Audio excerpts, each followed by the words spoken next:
बहुत बढ़िया चैप्टर है। पहला मैं कोशिश करता हूँ आपको प्रैक्टिकल चैप्टर जो एकदम बढ़िया है, आपका चैप्टर नंबर 2 है आपके इंस्टीट्यूट की बुक में, मटेरियल कॉस्ट से स्टार्ट करने का।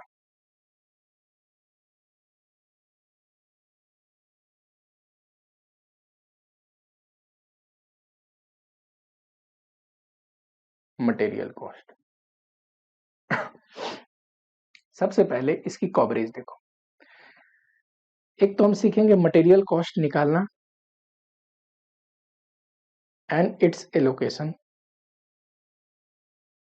देखो मैं आपको एक बात बताता हूँ, अगर आपने कहीं पे भी लेक्चर नहीं लिया है ना, इतनी डिटेल में पढ़ोगे और इतनी सिंप्लीफाइड वे में पढ़ोगे कि आपको यूट्यूब से ही कंप्लीट हो जाएगा, कहीं और आपको देखने की जरूरत नहीं है। ठीक, अगर आपने कहीं और पढ़ लिया है फिर भी मेरा लेक्चर ये आपको मिला और आप देख रहे हैं, तो मैं आपको आश्वासन देता हूं कि जो कंसेप्ट कहीं और क्लियर नहीं हुआ है ना, वो कंसेप्ट आपका क्लियर हो जाएगा। साथ ही में जो डेप्थ से मैं पढ़ा रहा हूं, थोड़ा पैसेंस रखना। अच्छा चीज सीखने में, डिटेल में सीखने में समय लगता है, पर एमसीक्यू के लिए और जब क्वेश्चन मुश्किल आ जाए आपको डिटेल नॉलेज ही काम आएगा। ठीक, मैं कोशिश करूंगा कि आपका 1 मिनट भी व्यर्थ ना जाए। मैं कोई भी ड्यूरिंग द क्लास चुटकुले नहीं सुनाता, किसी को कॉमेडी नहीं करता, मुझे ये सब आता भी नहीं है। टू द पॉइंट पढ़ाता हूँ, बट थोड़ा अगर टाइम लगे तो आप पैसेंस रखना, चीजों को समझो, पढ़ो, तब जाके 100 में से 95, 100 में से 99 आते हैं। उसके लिए बेहद जरूरी है कि चीजों को समझ के पढ़ो। खराब परिस्थिति में भी अगर पेपर निकालना है, बढ़िया से बढ़िया अचीव करना है, तो आपको डिटेल में पढ़ना ही पड़ेगा। There is no substitute. कोई कुछ भी बोल दे, समरी पढ़ के और फटाफट कंसेप्ट को पढ़ के कुछ नहीं होने वाला है। एक मुश्किल क्वेश्चन आएगा, आपसे मिस्टेक हो जाएगा। तो चीजों को तो डिटेल में, 2 क्वेश्चन कम करो, लेकिन जब पढ़ रहे हो ना उस चीज को इतनी गहराई में पढ़ो कि मजा आ जाए। ठीक, material cost and it's allocation. दूसरा टॉपिक है मटेरियल कॉस्ट कंट्रोल टेक्निक्स। अब देखो, कॉस्ट कंट्रोल टेक्निक में ना 2 टाइप के टेक्निक होते हैं। कुछ टेक्निक है जिसपे प्रैक्टिकल क्वेश्चन पूछेगा एग्जाम में, तो मैं यहाँ पे प्रैक्टिकल लिख देता हूँ। और कुछ टेक्निक है जिसपे कंप्लीटली एकदम थ्योरी क्वेश्चन ही बनते हैं, प्रैक्टिकल क्वेश्चन बनते ही नहीं है, तो क्या पूछेगा एग्जाम में। थर्ड जो टॉपिक है मटेरियल लॉस, इसका ट्रीटमेंट। मटेरियल लॉस में 5 फेमस टाइप का लॉस है जो आपको पढ़ने हैं। 1 नंबर वेस्टेज, दूसरा number scrap, third number spoil, चौथा डिफेक्टिव, और 5वां ऑब्सोलेस। इसको आप ऑब्सोलेट आइटम भी बोल सकते हो। चलो, जिसमें से यहां से प्रैक्टिकल भी क्वेश्चन आते हैं प्लस थ्योरी क्वेश्चन भी आते हैं। यहां से जो प्रैक्टिकल पॉइंट आएगा वो मैं यहां लिख देता हूं, जो थ्योरी पॉइंट आएगा वो मैं यहां लिख देता हूं, और ये इससे थ्योरी क्वेश्चन आएगा। अब देखो, यहां से जब प्रैक्टिकल क्वेश्चन आएगा, भले ही थ्योरी कवर करना हो, लेकिन ये तो मैं पढ़ाऊंगा टॉपिक, तो ऑटोमेटिकली प्रैक्टिकल और थ्योरी दोनों कवर हो जाएंगे। इस टेक्निक में से ये जो प्रैक्टिकल टेक्निक है ये हम पढ़ेंगे, अभी थ्योरी लेक्चर में नहीं जाएगा, पर जो कंप्लीटली थ्योरिटिकल है वो थ्योरी लेक्चर में पढ़ेंगे। मटेरियल लॉस, अब मटेरियल लॉस का जो टॉपिक है ये है तो थ्योरेटिकल, तो थ्योरी लेक्चर में कवर करेंगे। तो थ्योरी लेक्चर में मटेरियल से रिलेटेड क्या पढ़ने वाले हैं? 1 नंबर मटेरियल कॉस्ट कंट्रोल करने की कुछ टेक्निक जो थ्योरी है, जिस पे थ्योरी मार्क्स थ्योरी पूछ सकता है ना। दूसरा ट्रीटमेंट ऑफ मटेरियल लॉस, जो कि थ्योरी है। 2 चीज प्रैक्टिकल में क्या पढ़ेंगे? मटेरियल कॉस्ट कंट्रोल करने की बहुत सारे प्रैक्टिकल टेक्निक्स, एंड साथ ही में कॉस्ट एलोकेशन। ठीक, ये तो बेसिक कंसेप्ट है। चलो पहले लिख लो, फिर एक बढ़िया बात बताता हूं। इसमें सबसे पहले आप पढ़ोगे इन्वेंट्री कंट्रोल रेशियो, दूसरा है इन्वेंट्री लेबल्स, थर्ड है इकोनॉमिक ऑर्डर क्वांटिटी, चौथा है स्टोर लेजर। देखो, स्टोर लेजर कोई टेक्निक नहीं है कॉस्ट कंट्रोल करने का। कॉस्ट कंट्रोल करने के टेक्निक में एक परपेचुअल इन्वेंट्री सिस्टम पढ़ेंगे, उसी का हिस्सा है स्टोर लेजर। स्टोर लेजर किसका हिस्सा है? परपेचुअल इन्वेंट्री सिस्टम का। परपेचुअल इन्वेंट्री सिस्टम पे थ्योरी क्वेश्चन आते हैं, लेकिन उसका जो स्टोर लीजर वाली पोर्शन है यहां से प्रैक्टिकल क्वेश्चन आएगा, तो प्रैक्टिकल में मैंने रखा है। लास्ट एक एबीसी एनालिसिस होता है, यहां से आएगा। थ्योरी में क्या टॉपिक बनते हैं, ये पूरी चैप्टर का ओवरव्यू है, ध्यान से सुनना, इससे बाहर चैप्टर है ही नहीं, ठीक। थ्योरी में क्या बनता है, तो थ्योरी में सबसे पहले minimum maximum plan, two bin system, order, cycling period, just in time, 5वां number fast moving, slow moving and non moving item analysis, 6 number vital essential and desirable item analysis, etc। ये कुछ theory topic बनते हैं, बहुत सारे तो irrelevant भी है पर आपको पढ़ना सब चाहिए, ठीक। जैसे आप अपनी बुक में देखोगे तो मैक्सिमम मिनिमम प्लान दिया ही नहीं है इंस्टीट्यूट की बुक में, बट स्टिल आपको पता होना चाहिए, ठीक है। चलिए, हो सकता है ऑर्डर साइक्लिंग भी ना दिया हो, आई डोंट नो दिया है नहीं दिया है, ऑर्डर साइक्लिंग के बारे में शायद दिया ही होगा। चलो, ये आपका मटेरियल कॉस्ट चैप्टर का टोटल ओवरव्यू, ठीक है। सबसे पहला टॉपिक मैंने ऊपर क्या पढ़ाया था, कॉस्टिंग का ऑब्जेक्टिव क्या है, क्या पढ़ने वाले हम। मटेरियल कॉस्ट में देखो सेम चीज अप्लाई हो रहा है। सबसे पहले तो हम मटेरियल कॉस्ट निकालना सीखेंगे, ascertain the cost, product cost के लिए हमें पता होनी चाहिए मटेरियल कितना का लगा है इसमें। दूसरा, कॉस्ट कंट्रोल करने का टेक्निक, सीख तो रहे इतने सारे टेक्निक, कुछ तो प्रैक्टिकल है कुछ थ्योरेटिकल है, समझ के पढ़ोगे रियल लाइफ में इसको यूज कर पाओगे। तो कॉस्ट कंट्रोल करने की टेक्निक मैंने आपको बताई थी, कॉस्ट निकालना और कॉस्ट कंट्रोल करने का टेक्निक, इसी में पूरी सिलेबस है, ठीक। Treatment of material loss, material loss का ट्रीटमेंट सीखेंगे तो ये भी सीखेंगे कि मटेरियल लॉस को कम से कम करना चाहिए कि कॉस्ट को कंट्रोल किया जा सके और हो जाता है तो कॉस्ट अकाउंटिंग में ट्रीटमेंट क्या करेंगे, ठीक। चलो, पहला टॉपिक उठा रहा हूं इस चैप्टर का, हमारा फर्स्ट चैप्टर है यूट्यूब बैच के लिए मटेरियल कॉस्ट, पहला लेक्चर है, पहला टॉपिक जा रहे हैं करने मटेरियल कॉस्ट का, क्या है material cost and it's allocation.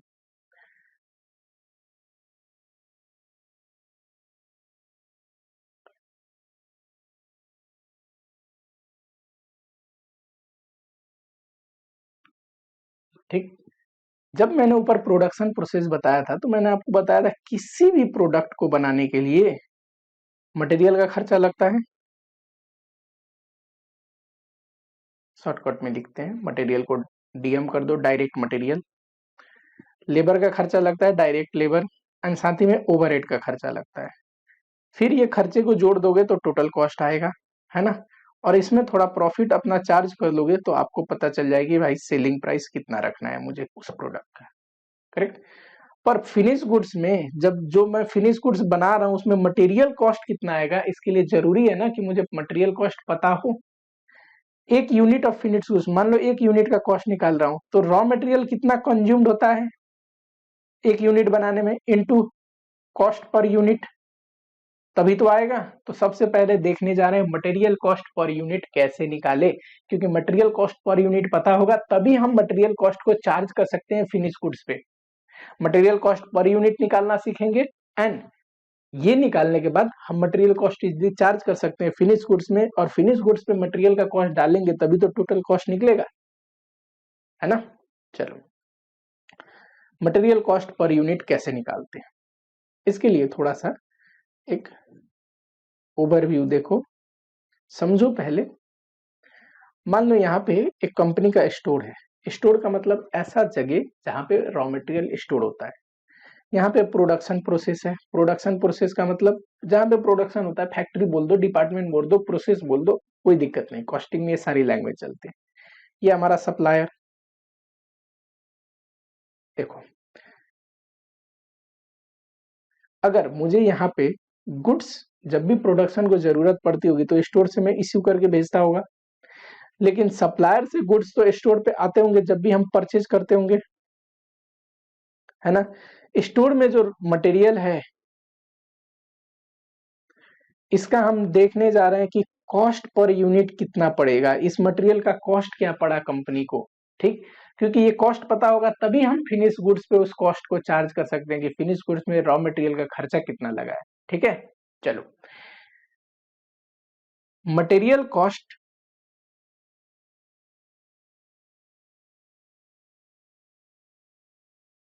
Shall include, material cost में इंक्लूड करेंगे एक number purchase price, purchase price तो इंक्लूड करते ही है, सप्लायर से जितने में खरीदा उतना, साथ ही में ऑल अदर कॉस्ट, सुनना ध्यान से, इसको आप कभी भी लिख सकते हैं, एक बार आप समझ गए तो, all other cost that are directly attributable या that are necessary to bring material to present location and condition. Purchase किया तो परचेज प्राइस के साथ साथ ये प्रेजेंट लोकेशन एंड कंडीशन, हमारे केस में क्या है, स्टोर, इसी को बोलते हैं प्रेजेंट लोकेशन एंड कंडीशन। जिस कंडीशन में स्टोर करते हैं, जिस लोकेशन पे स्टोर करते हैं, वहां तक मटेरियल को ले आने में जितने भी खर्चे हुए सारे मटेरियल कॉस्ट में आप जोड़ोगे।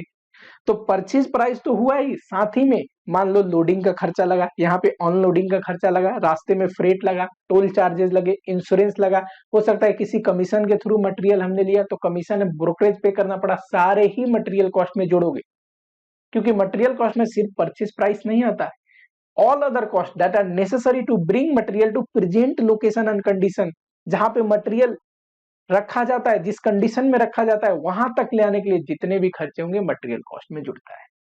ठीक, मान लो आप खरीदने गए और डिस्काउंट दे दिया सप्लायर आपको, है ना, क्योंकि आप बल्क में खरीद रहे हैं, क्वांटिटी में खरीद रहे हैं, तो कई बार डिस्काउंट मिल जाता है, तो परचेज में से घटाओगे, परचेज प्राइस में से, वो तो आपको ट्रेड डिस्काउंट मिल गया।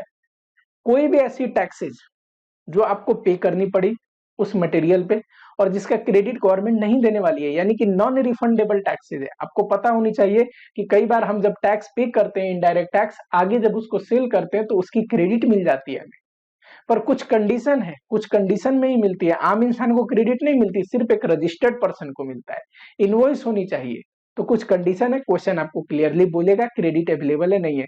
मान लो क्रेडिट नहीं मिल रहा तो टैक्स पे किया वो भी मेरा खर्चा है, वो भी मटेरियल कॉस्ट में जोड़ूंगा, पर क्रेडिट मिल रहा है यानी कि आगे सरकार इस जो टैक्स पे किया इसका क्रेडिट दे देगी, जब मैं टैक्स भरूंगा तो उस समय मुझे इसकी क्रेडिट देगी, तो उस समय ये मेरा कॉस्ट हुआ ही नहीं, इतना तो मुझे सरकार से क्रेडिट मिल जाएगा ना। ठीक है, तो जब भी नॉन रिफंडेबल टैक्स हो या जिसकी क्रेडिट अवेलेबल ना हो वो मटेरियल कॉस्ट में जुड़ता है। ठीक, साथ ही में कोई भी अब नॉर्मल कॉस्ट मटेरियल कॉस्ट का हिस्सा नहीं होता। अब नॉर्मल जो भी कॉस्ट है हम कॉस्टिंग पीएल में डालते हैं, डेबिट करते हैं कॉस्टिंग पीएल में, प्रोडक्ट कॉस्ट का हिस्सा कभी नहीं बनता। लाइफ में गांठ बांध लो, जब तक कॉस्टिंग पढ़ोगे तब तक याद रखो। फॉर एग्जाम्पल कोई फाइन पे करना पड़ा हमें, ठीक, कोई पेनल्टी पे करनी पड़ी, डिमरेज पे करना पड़ा, डिमरेज का मतलब कई बार हमें ट्रांसपोर्टेशन में डिले करते हैं तो ट्रांसपोर्टर को भी एडिशनल एज अ फाइन पे करना पड़ता है, उसको डिमरेज बोलते हैं, तो इसको ये भी एक अबनॉर्मल कॉस्ट है, हम मटेरियल कॉस्ट में नहीं जोड़ेंगे। ठीक है, तो मटेरियल कॉस्ट निकालने के लिए यहां से लिखो, कॉस्ट निकालने के लिए सबसे पहले आप लोगे परचेज प्राइस, उसमें से घटाओगे ट्रेड डिस्काउंट, इसको वॉल्यूम डिस्काउंट भी बोल सकता है या कई बार रिबेट ऑन परचेज भी बोल सकता है। ठीक है, टैक्सेस जोड़ोगे, नॉन रिफंडेबल टैक्सेस जोड़ोगे जिसका क्रेडिट अवेलेबल नहीं होता, ये क्वेश्चन क्लियरली बोलेगा नहीं तो आप एज्यूम कर लेना। ठीक, एक बात बताओ, कई बार फॉरेन से गुड्स आते हैं तो वहां तो कस्टम ड्यूटी भी लगता है और साथ ही में जब गुड्स इंडिया में एंटर होता है तो उस पर जीएसटी भी लगता है, तो दो दो टैक्सेस लग गए। तो चलो मान लो फॉरेन से आया तो कस्टम ड्यूटी भी आ गया, कस्टम ड्यूटी कुछ है तो वो भी जोड़ोगे, ये आया। फिर उसके बाद GST and other taxes,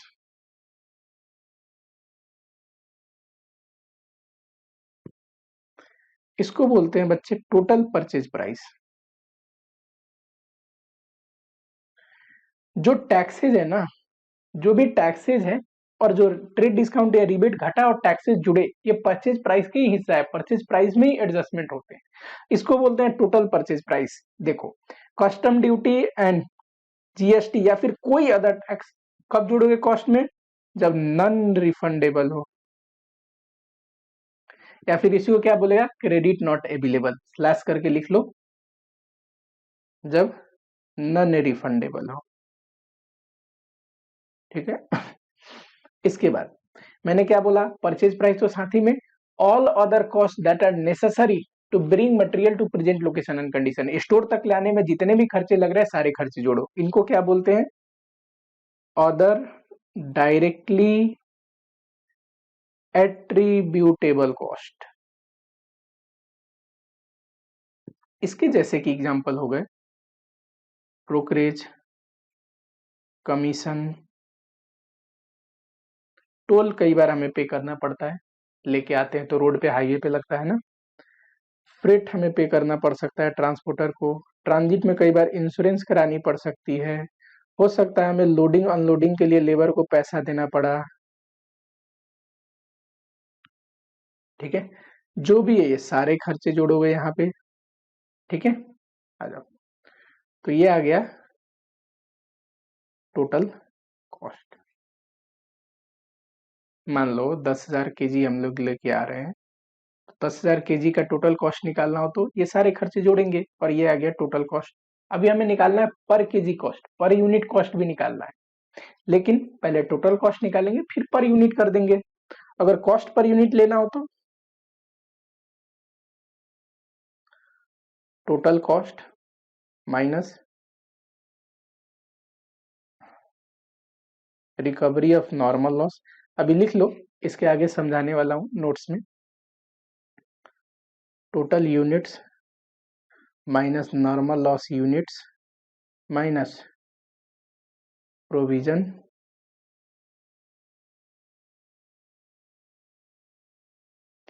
for normal loss. ठीक, तो ये आ गया कॉस्ट पर यूनिट।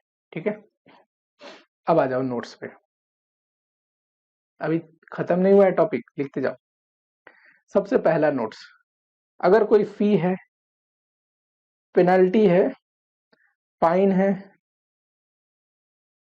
डेमरेज है, तो क्या ये कॉस्ट में जुड़ते हैं? नहीं जुड़ते, ये अबनॉर्मल कॉस्ट है, not to be included in material cost. Material cost में ऊपर नहीं जोड़ेंगे। दूसरा,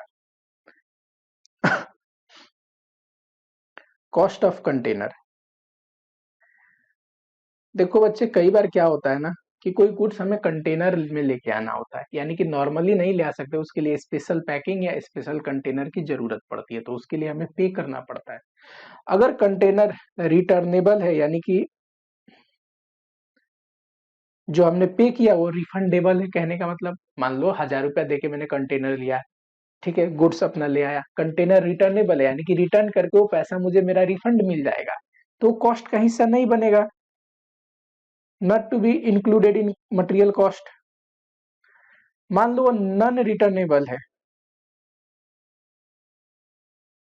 कंटेनर में 1,000 रुपया दे के लेके आया पर रिटर्न नहीं कर सकता, तो वो भी मेरा खर्चा ही है एक किस्म का, मटेरियल कॉस्ट में जोड़ेंगे यहाँ पे नॉन रिटर्नेबल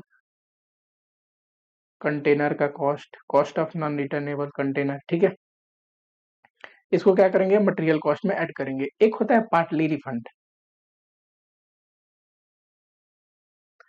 मान लो आपका कॉस्ट कितना था, 1,000 देके आप कंटेनर लेके आए, ठीक है, 1,000 डिपॉजिट, बाद में आपको रिफंड पता है कितना मिला, 800 रुपया। कितना नहीं मिला, 200 रुपया, ये आपका कॉस्ट है ना। पार्टली रिफंड के केस में जो नॉन रिफंडेबल पोर्शन होता है वो अपना कॉस्ट होता है। 1,000 रुपया मैंने दे के कंटेनर लेके आया, जब उसको रिटर्न कर रहा हूं तो 8 से ही मिला, तो 2 से जो नहीं मिला वो मटेरियल कॉस्ट में जोड़ूंगा। ठीक है, चलो थर्ड नोट्स लिखो मटेरियल लॉस के बारे में। मेरे दोस्त, मटेरियल लॉस एक और जगह मैंने लिखा है यहाँ पे, ट्रीटमेंट ऑफ मटेरियल लॉस। ये तो डिटेल में पढ़ेंगे, एक ओवरऑल मटेरियल लॉस का ट्रीटमेंट अभी फिलहाल पढ़ रहे हैं। मटेरियल लॉस दो किस्म का हो सकता है, एक नॉर्मल और एक abnormal. Normal loss which is inherent to the nature of business, notes में लिखा हुआ है, डोंट वरी, लिख लो तो बहुत बढ़िया, स्क्रीनशॉट ले लेना या फिर पीडीएफ नोट्स में जितनी जरूरत की चीजें वो लिखा हुआ है। हालांकि जो ड्राइंग और जो एक्सप्लेनेशन में कर रहा हूँ वैसे ड्राइंग आपको नहीं मिलेगा, पीडीएफ में प्रॉपर नोट्स बने होंगे। Inherent to nature of business, यानी कि बिजनेस करोगे तो ये होते ही होते, नॉर्मल है, बिजनेस में इतने होते हैं नॉर्मल लॉस। फॉर एग्जांपल एक पेरिसेबल आइटम का गुड्स का डीलर के लिए कुछ आइटम तो खराब भी हो जाते होंगे, उसके लिए नॉर्मल लॉस है। ब्रेक होने वाला आइटम है, इवापोरेट होने वाला आइटम है, तो कुछ इवापोरेट हो जाएंगे, वो नॉर्मल लॉस है। कुछ प्रोडक्शन में नॉर्मल लॉस हो जाता है, कई बार हमें पता होता है कि हम कितना भी बनाए 5% तो हमारा नुकसान हो ही जाता है, वो नॉर्मल लॉस है, इनहेरेंट है।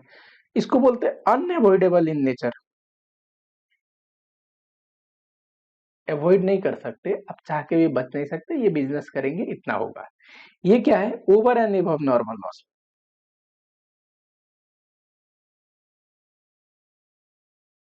है ना।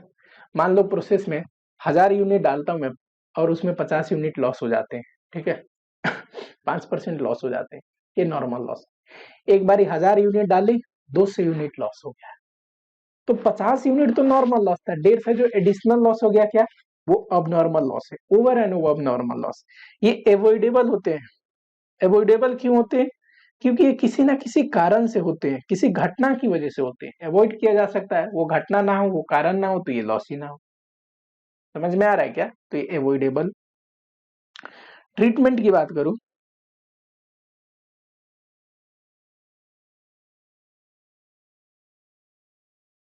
Observe by good units, cost of normal loss is observe by good unit, यानी कि गुड यूनिट पे इनका कॉस्ट चार्ज कर दिया जाता है। फॉर एग्जांपल अब देखो समझ में आएगा, टोटल यूनिट में से नॉर्मल लॉस यूनिट जब मैंने घटा दिया तो यूनिट कम हो गए, पर यूनिट प्राइस बढ़ गया, तो पर यूनिट प्राइस बढ़ गया मटेरियल कॉस्ट का, तो यही तो चार्ज होगा यूनिट पे जो फिनिश गुड्स बनेंगे।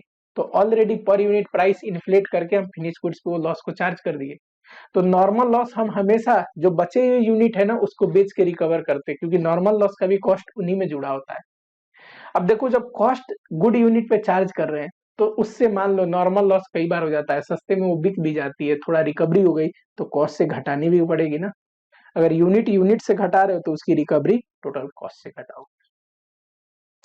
अब नॉर्मल लॉस है, इसका ट्रीटमेंट बताओ। तो सर अब नॉर्मल लॉस क्या है, अब नॉर्मल लॉस तो अवॉइडेबल इन द नेचर, हमारी किसी गलती से होती है, ये हमारे लिए नुकसान है, debited to costing profit and loss account. देखो एक होता है प्रॉफिट एंड लॉस अकाउंट, आप हमेशा अकाउंट में पढ़ते हो ना, loss shall be debited to profit and loss account. यहाँ पे कॉस्टिंग प्रॉफिट, यहाँ दो किस्म का पीएल पढ़ते हैं, तो कॉस्टिंग पीएल जो सिर्फ प्रोडक्ट का प्रॉफिटेबिलिटी बताता है, एक होता है नॉर्मल पीएल, प्रोडक्ट तो है ही प्लस और भी कंपनी के जो खर्चे और इनकम है वो भी जोड़ के जो टोटल ओवरऑल कंपनी की प्रॉफिटेबिलिटी बताती है, वो जनरल पीएल है। और कॉस्टिंग पीएल मतलब जो सिर्फ प्रोडक्ट से रिलेटेड खर्चा, प्रोडक्ट से रिलेटेड रेवेन्यू डाल के जो हम पीएल बनाते हैं उसको बोलते हैं costing PL. Debited to costing PL हमारा नुकसान है, ठीक। चलो एक और लास्ट नोट्स लिखो कैश डिस्काउंट का, मुझे बताने की जरूरत नहीं बट तब भी लिख लो। देखो डिस्काउंट जो है ना वो दो टाइप के होते हैं, एक ट्रेड डिस्काउंट जिसको वॉल्यूम डिस्काउंट भी बोलते हैं, एक कैश डिस्काउंट।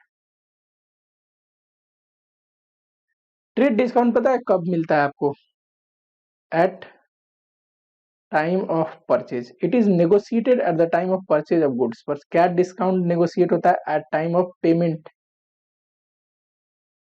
ये इनका डिफरेंस है। मैं एक सामान खरीदने गया, दुकान पे रिक्वेस्ट किया दुकानदार से और सस्ते में लेके आया, ये ट्रेड डिस्काउंट है। एक तो नेगोशिएशन से ट्रेड डिस्काउंट मिलती है और सही कई बार वॉल्यूम की वजह से भी मिलती है, इसलिए वॉल्यूम डिस्काउंट बोलते हैं। एक दुकान में सामान खरीदने गया, वहां पे मैं ज्यादा वॉल्यूम में खरीद रहा हूँ, रिक्वेस्ट किया, डिस्काउंट मिल गया। परचेज के टाइम में जो डिस्काउंट मिलता है वो ट्रेड डिस्काउंट है। क्या करते हैं इसका treatment,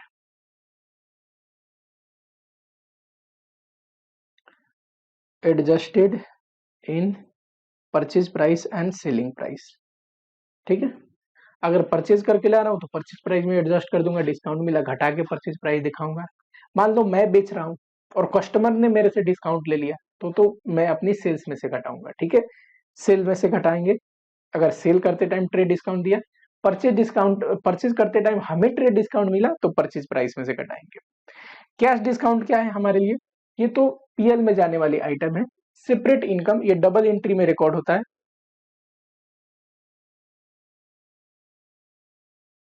recorded in double entry, ठीक है। सेपरेटली कैश डिस्काउंट को अगर हमें मिला तो इनकम है, हमने किसी को कैश डिस्काउंट दिया तो हमारे लिए लॉस है, इसको हम अपनी अकाउंटिंग में लेते हैं। ये लेकिन double entry book keeping system में नहीं लेते, सीधा परचेज या सेल में ही एडजस्ट करके नेट ऑफ डिस्काउंट दिखाते हैं।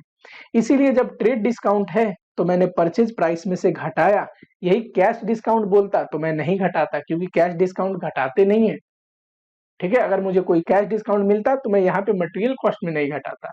कैश डिस्काउंट अलग से पीएल में जाता है, एज इनकम जाता है, ठीक है, कोई बात नहीं, डबल एंट्री का सिस्टम है, लेकिन यहाँ पे नहीं आता।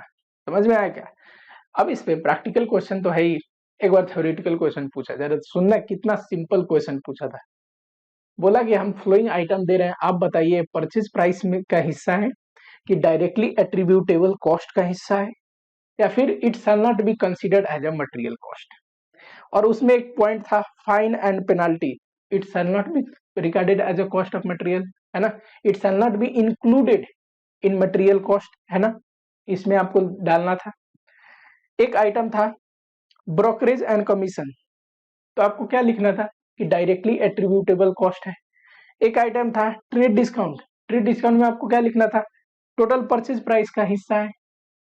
एक आइटम था जीएसटी, जिसका नॉन रिफंडेबल है, आप रिफंडेबल हो ना रिफंडेबल हो, ठीक है, ये तो हम तय करते हैं कि नॉन रिफंडेबल है तो कॉस्ट में जुड़ेगा, और जुड़ेगा भी तो ये परचेज प्राइस का ही हिस्सा माना जाता है। It is a part of a total purchase price. तो डायरेक्टली एट्रीब्यूटेबल कॉस्ट में ये आते हैं जो वो खर्चे हैं जो प्रेजेंट लोकेशन तक लाने में हुए। परचेज प्राइस में ट्रेड डिस्काउंट घटेगा और टैक्सेस जुड़ेंगे, तो वो दोनों ट्रेड डिस्काउंट और टैक्सेस परचेज प्राइस के हिस्सा है। और कुछ ऐसे खर्चे जो आते ही नहीं है मटेरियल कॉस्ट में, वो हमारे लिए वो खर्चे क्या है तो नुकसान, जाएंगे कॉस्टिंग पीएल में, लेकिन मटेरियल कॉस्ट में नहीं आएंगे। मटेरियल कॉस्ट में आए तो प्रोडक्ट पे चार्ज हो जाएगा, और अब नॉर्मल खर्चा कभी भी प्रोडक्ट का हिस्सा नहीं होता, क्योंकि ये तो आपने इनकर्ड किया है, आपके कंपटीटर ने थोड़ी ना अब नॉर्मल कॉस्ट इनकर्ड किया होगा। आप अपने पे चार्ज करोगे, वो अपने पे चार्ज करेगा ही नहीं, तो उसका गुड्स सस्ता होगा, आपकी गुड्स महंगी हो जाएगी, आप कॉम्पिटेटिव मार्केट में सर्वाइव नहीं कर पाओगे। इसीलिए कभी भी अब नॉर्मल कॉस्ट को प्रोडक्ट का हिस्सा नहीं बनाते, नहीं तो प्रोडक्ट कभी भी प्राइस कंपेयर करे, कॉस्ट कंपेरिजन करे तो कॉम्पिटेटिव नहीं बन पाएगा, ठीक है। चलो, सेकेंड टॉपिक है अपना मटेरियल कॉस्ट कंट्रोल टेक्निक। यहाँ पे मैंने आपको बताया था कि कुछ टेक्निक जो है वो प्रैक्टिकल पॉइंट ऑफ व्यू से इंपॉर्टेंट है, जहां से आपके प्रैक्टिकल क्वेश्चन आएंगे, एंड कुछ जो टेक्निक है वहां से आपके थ्योरेटिकल क्वेश्चन आएंगे, वो थ्योरी के लिए इंपॉर्टेंट है, ठीक है। थोड़ी सी बेसिक अंडरस्टैंडिंग ले लो, फिर टॉपिक पे आते हैं। मान लेते हैं यहाँ पे अपना सप्लायर, हमारा स्टोर यहाँ पे है जहाँ पे हम मटेरियल को स्टोर करते हैं, कल बताया था मैंने। एंड ये एक प्रोडक्शन डिपार्टमेंट है जहाँ पे गुड्स बनता है। होता क्या होगा, हम मटेरियल खरीद के लेके आते हैं और इश्यू करते हैं प्रोडक्शन डिपार्टमेंट को, फिर प्रोडक्शन डिपार्टमेंट वहां से फिनिश गुड्स बनाता होगा, करेक्ट, प्रोडक्शन करने के बाद। अब देखो, मटेरियल कॉस्ट कंट्रोल अगर करना हो ना, तो 3 स्टेजेस पे आपको कॉस्ट कंट्रोल करना पड़ेगा। Number 1, eight the time of purchase और प्रोक्योरमेंट, खरीदते टाइम आपको सस्ता सा सस्ता खरीदना है, क्वांटिटी डिस्काउंट पे ध्यान देना है, जहां पे डिस्काउंट मिले उससे खरीदना है, डायरेक्ट सप्लायर से खरीदना है कि कमीशन ब्रोकरेज वगैरह ना पे करना पड़े। स्टोरेज के टाइम में आपको कॉस्ट कंट्रोल करना है। अब स्टोरेज के टाइम में कॉस्ट कंट्रोल कैसे होगा, कोशिश करनी है कि ओवर स्टॉकिंग ना हो। ओवर स्टॉकिंग करोगे तो वहां पे स्टोरेज कॉस्ट लगेगा, साथ ही में वहां पे वेस्टेज ज्यादा होगा अगर ओवर स्टॉकिंग है तो, ठीक। तो स्टोरेज में वेस्टेज ना हो, ओवर स्टॉकिंग ना हो। एंड इश्यू के टाइम में कॉस्ट कंट्रोल करना है। जब भी हम प्रोडक्शन डिपार्टमेंट को इश्यू करेंगे, कोशिश करेंगे input is to output ratio maintain रहे। ये क्या है, input is to output ratio. देखो, मान लो 1 केजी मैदे को यूज करके 5 पैकेट बिस्किट बनाता होगा पार्ले जी, ठीक है। 1 केजी मैदे को यूज करके 5 पैकेट बिस्किट बनाता होगा पार्ले जी। तो ये एक standard input is to output ratio हो गया कि कितना इनपुट डालने के बाद कितना आउटपुट आता है ना। अगर कल को भविष्य में 1 केजी से सिर्फ 4 पैकेट बने, तो हम क्या बोल सकते हैं कि कुछ मटेरियल प्रोसेस में वेस्टेज हो गया, लॉस हो गया, है ना। तो इस चीज पे हमें ध्यान देना चाहिए, ठीक है। प्रोक्योरमेंट के टाइम में भी कोशिश करेंगे कि मटेरियल कॉस्ट कंट्रोल हो, स्टोरेज के टाइम में भी कॉस्ट कंट्रोल हो, ओवर स्टॉकिंग ना हो, स्टोरेज कॉस्ट मिनिमम से मिनिमम हो, और कोशिश करेंगे अंडर स्टॉकिंग भी ना हो। नहीं तो क्या होगा, प्रोडक्शन शॉर्टफॉल हो जाएगा। हो सकता है जरूरत हो प्रोडक्शन में और हमारे पास रॉ मटेरियल ही ना हो प्रोडक्शन डिपार्टमेंट को देने के लिए, ठीक। तो 3 स्टेजेस पे आपको मटेरियल कॉस्ट कंट्रोल करना संभव है। यही 3 स्टेज तो मेन है, इसके बाद तो मटेरियल कहाँ कन्वर्ट हो जाता है, फिनिश गुड्स में।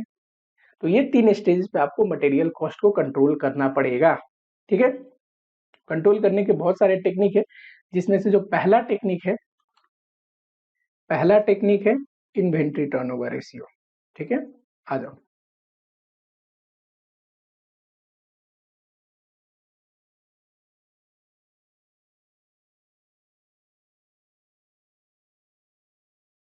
छोटा सा, बहुत छोटा है टॉपिक है, पर क्वेश्चन इस टॉपिक से भी पूछता है, ठीक है। मान लेते हैं आप रॉ मटेरियल परचेज करके लेके आते हो यहाँ पे। अब रॉ मटेरियल जिस दिन आपने परचेज किया, उस दिन से लेके जब तक उसको कंज्यूम ना कर लो, या फिर कई बार हम कंज्यूम नहीं करते, सेल कर देते हैं। फॉर एग्जांपल रॉ मटेरियल का केस नहीं है, फिनिश गुड्स का केस है। फिनिश गुड्स के केस में हम क्या करते हैं, फिनिश गुड्स में अगर मान लो मैं ट्रेडिंग कर रहा हूँ, तो खरीद के लेके आऊंगा, बेचूंगा। और मैन्युफैक्चरिंग कर रहा हूँ तो रॉ मटेरियल लाऊंगा, फिनिश गुड्स में कन्वर्ट करूंगा, फिर बेचूंगा। तो कई बार कंज्यूम करते हैं जब हम फिनिश गुड्स बना रहे हैं, और जब हम बना ही नहीं रहे, सेम मटेरियल को बेच रहे हैं, तो सेल करते हैं। पर जब तक मटेरियल अपने पास होता है, अब टू द पॉइंट बोलूं तो हम यहाँ पे ज्यादातर कॉस्टिंग में मटेरियल का मतलब रॉ मटेरियल पढ़ रहे हैं, ठीक है। तो यहाँ पे परचेज करने से लेके आके जब तक वो रॉ मटेरियल कंज्यूम ना हो जाए, तब तक अपने पास है, होल्ड करके रखे। इस पीरियड को बोलते हैं होल्डिंग पीरियड। होल्डिंग पीरियड बोलो या इन्वेंट्री होल्डिंग पीरियड बोलो, बात बराबर है, ठीक है। मान लो ये 20 डेज है, तो यानी कि इन्वेंट्री खरीदने से लेके और उसको कंज्यूम करने तक का जो पीरियड है, जितने दिन इन्वेंट्री अपने पास रहता है, वो है 20 डेज, ठीक है। इसको बोलते हैं इन्वेंट्री होल्डिंग पीरियड, समझ में आया। एक होता है inventory turnover ratio. Turnover ratio इसका मतलब है कि ये जो होल्डिंग पीरियड का साइकिल है ना, खरीदने से लेके कंज्यूम करने तक का, साल में कितने बार ये होगा ये साइकिल, तो इसको बोलते हैं टर्नओवर रेशियो। इन्वेंट्री कितने बार टर्नओवर होगा, यानी कि आने से लेके कंज्यूम करने तक का साइकिल कितने बार चलेगा। अगर इसी केस में मैं बोलूँ तो आराम से आप निकाल सकते हो, 365 डेज एक साल में होते हैं, 20 दिन में एक बार इन्वेंट्री टर्नओवर होता है, यानी कि होल्डिंग पीरियड 20 दिन है। 20 से डिवाइड करोगे कितना आएगा, बताओ जरा। 73 आना चाहिए, 365 डिवाइड बाई 20, सॉरी 18.5, 18.25, ठीक है। ये क्या है, inventory turnover ratio. Holding period का मतलब, होल्डिंग पीरियड का मतलब परचेज करने से लेके कंज्यूम करने तक का पीरियड, जितने दिन हमने होल्ड किया इन्वेंट्री को। टर्नओवर का मतलब वो साइकिल कितने बार चलेगा, है ना। अब देखो यहाँ पे जब इन्वेंट्री टर्नओवर आपको निकालना हो, तो इसकी फॉर्मूला है, अब यहाँ से नोट्स लिखना शुरू करो, ये तो बेसिक में बस समझा रहा था। मटेरियल कंज्यूम्ड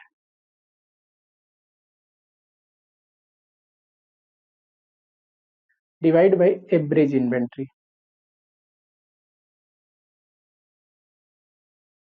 ठीक है। और होल्डिंग पीरियड अगर निकालना हो, देखो यहाँ पे मैंने सिखाया था अभी, इन्वेंट्री टर्नओवर ऐसे भी निकल सकते हैं, 365 डिवाइड बाय होल्डिंग पीरियड। तो होल्डिंग पीरियड निकालना हो तो क्रॉस मल्टीप्लाई कर दो, 365 divide by inventory turnover ratio. इसको मान लो मैं शॉर्टकट में लिख रहा हूँ, इन्वेंट्री टर्नओवर रेशियो, आईटीआर, ठीक है। अच्छा, अगर 365 को डिवाइड किया है तो डेज में आएगा, 12 मंथ को डिवाइड किया है तो मंथ में आएगा, 52 वीक को डिवाइड किया है। अब क्वेश्चन ज्यादातर किस में आएगा, तो क्वेश्चन आपको ज्यादातर डेज में देगा, ठीक है। कुछ ना बोले तो आपको डेज में कैलकुलेट करना है। 365 डेज आपको लेना है एक साल के अंदर, लेकिन क्वेश्चन अगर स्पेशली आपको बोल दे कि 360 दिन लो, तो 360 डेज लेना है, सिंपल, ठीक है। थर्ड नोट्स लिखो, concept of fast moving and slow moving. चलो ये नोट्स लिखने से पहले यहाँ पे हमने लिखा है ना ये फॉर्मूला, इसके लिए वर्किंग भी लिखो। मटेरियल कंज्यूम्ड कैसे निकलेगा? तो मटेरियल कंज्यूम्ड निकलता है opening stock of raw material plus purchase, कितना परचेज किया, less closing stock of raw material. खुद से इसको देखो, स्टार्टिंग ऑफ द पीरियड में आपके पास इतना रॉ मटेरियल पड़ा था, इतना और खरीदा तो टोटल रॉ मटेरियल ये हुआ, है ना। साथ ही में लास्ट में इतना बचा हुआ है, तो बचे हुए रॉ मटेरियल क्या हुए, ओपनिंग प्लस परचेज। इतना तो था आपके पास, लास्ट में कुछ बच गया तो बचे हुए कंज्यूम्ड हो गए, तो रॉ मटेरियल कंज्यूम्ड ऐसे ही निकलेगा।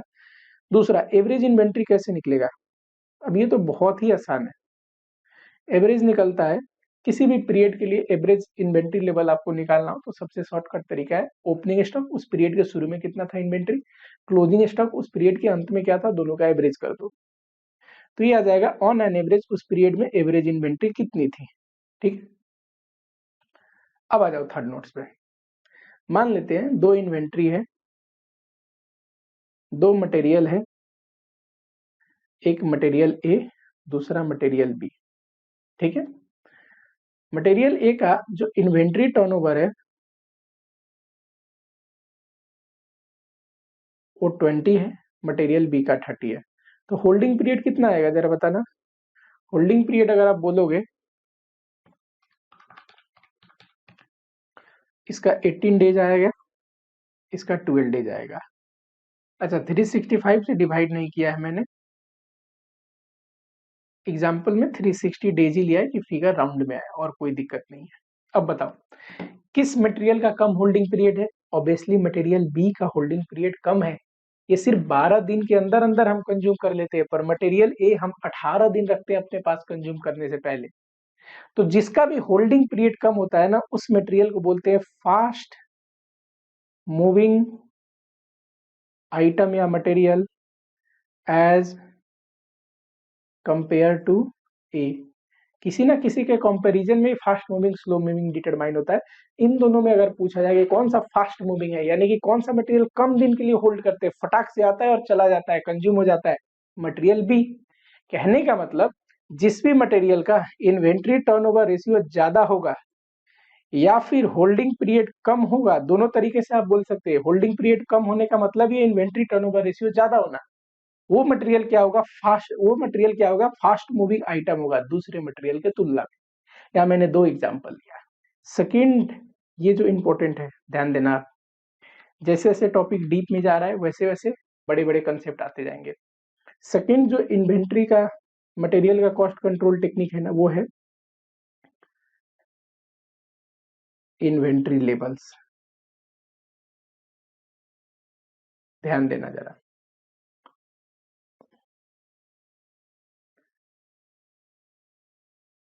किसी भी कंपनी में जब रॉ मटेरियल कंज्यूम होता होगा, तो मटेरियल कंज्यूम होते होते होते होते मान लो ये हमने एक लेवल तय किया है, रीऑर्डर लेवल, कि यहाँ तक कंज्यूम होके घटते घटते जैसे मटेरियल आएगा हम यहाँ पे ऑर्डर प्लेस कर देंगे। रीऑर्डर लेवल मतलब ऐसा लेवल जहाँ पे नेक्स्ट ऑर्डर हम प्लेस कर देते हैं, it is a level eight which next order is placed. लेकिन जिस दिन हमने नेक्स्ट ऑर्डर डाला, मान लो ये दे है वो, ठीक है, उस दिन तो मटेरियल मिलेगा नहीं, हो सकता है एक दो दिन आने में लगे। फॉर एग्जाम्पल ये मंडे है और मटेरियल आता है आपका वेडनेसडे, तब तक तो मटेरियल कंज्यूम होगा ना, प्रोडक्शन तो होती रहेगी, मटेरियल कंज्यूम होता रहेगा। जैसे वेडनेसडे आएगा वैसे ही रॉ मटेरियल हमें रिसीव हो जाएगी, और जैसे रॉ मटेरियल रिसीव होगा इन्वेंट्री अपना बढ़ जाएगा रॉ मटेरियल का, है कि नहीं। तो ये जो लेवल है ना, जहाँ पे आते आते रॉ मटेरियल रिसीव हो जानी चाहिए, इसको बोलते हैं मिनिमम लेवल या फिर सेफ्टी स्टॉक। ज्यादा फर्क नहीं है मिनिमम लेवल और सेफ्टी स्टॉक में, इसलिए सिंपल भाषा में आप समझो मिनिमम और सेफ्टी लेवल सेम होते हैं एवरेज रेट ऑफ कंजम्पशन से, अगर कंजम्पशन हो रहा है रॉ मटेरियल का तो। ठीक है, और मटेरियल आने के बाद ये जो मटेरियल है इसको बोलते हैं रीऑर्डर क्वांटिटी, कितना मटेरियल आया। कुछ ना बोले तो रीऑर्डर क्वांटिटी हमेशा ईओक्यू के बराबर होता है। ईओक्यू अभी अगला टेक्निक यही पढ़ने वाले हैं। ईओक्यू का मतलब इकोनॉमिक ऑर्डर क्वांटिटी, इतना मटेरियल ऑर्डर करिए, इतना ऑर्डर साइज होना चाहिए कि मटेरियल कॉस्ट सबसे लोएस्ट पड़े आपको। तो कुछ ना बोले तो हम मानेंगे हमने कितना ऑर्डर किया, ईओक्यू के बराबर। ठीक है, ऑर्डर रिसीव होने के बाद जो ये हाईएस्ट लेवल रीच होता है ना इन्वेंट्री का, इस हाईएस्ट लेवल को बोलते हैं मैक्सिमम लेवल। ठीक है, अभी तक हमने क्या पढ़ा? एक पढ़ा है रीऑर्डर लेवल, यहाँ पे आते ही इन्वेंट्री ऑर्डर हो जानी चाहिए। एक पढ़ा हमने मिनिमम लेवल। मिनिमम लेवल का मतलब it is the minimum level. Minimum stock level का मतलब क्या होता है? Below which inventory should not go down. Maximum level का मतलब हाईएस्ट लेवल या मैक्सिमम लेवल, है ना? Above which inventory should not go up. इससे ज्यादा इन्वेंट्री का लेवल नहीं होना चाहिए, हमें जरूरत ही नहीं है, ये हाईएस्ट लेवल है। मिनिमम लेवल मतलब इससे कम नहीं जाना चाहिए, इन्वेंट्री इससे पहले वापस रिफिल हो जाना चाहिए। ठीक है, इस पीरियड को बोलते हैं लीड टाइम। ये जो आने में समय लग रहा है ना, मान लो मंडे ऑर्डर प्लेस किया, ट्यूसडे आया, तो इसको बोलते हैं लीड टाइम।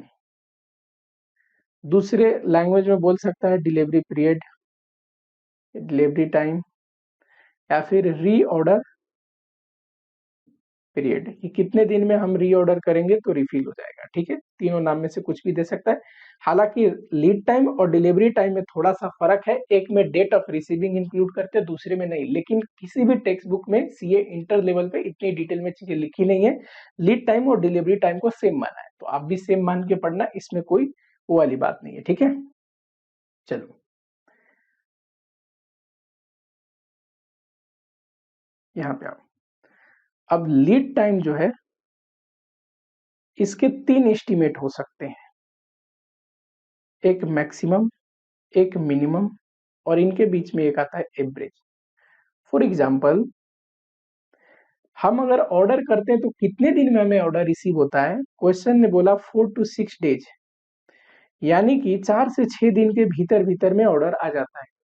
मिनिमम 4 दिन लगते ही लगते हैं, और मैक्सिमम 6 दिन के अंदर अंदर में आ जाता है। तो ये कोई फिक्स डेज नहीं है, it is an estimate days, जहां पे तीन किस्म का एस्टिमेट है। नंबर वन, मैक्सिमम कितने दिन? 6 दिन। दूसरा, मिनिमम कितने दिन में ऑर्डर आना चाहिए? 4 दिन। मिनिमम मतलब कम से कम 4 दिन लगता है, मैक्सिमम मतलब ज्यादा से ज्यादा लेट फिट 6 दिन में आ जाएगा। इनके बीच का होता है कि एवरेज। एवरेज का मतलब minimum plus maximum divide by 2। हमारे केस में अगर करोगे 6 + 4 divide by 2, that is 5 days. ये एवरेज डेज है। ठीक है, वैसे ही रॉ मटेरियल कंजम्पशन भी देखोगे ना,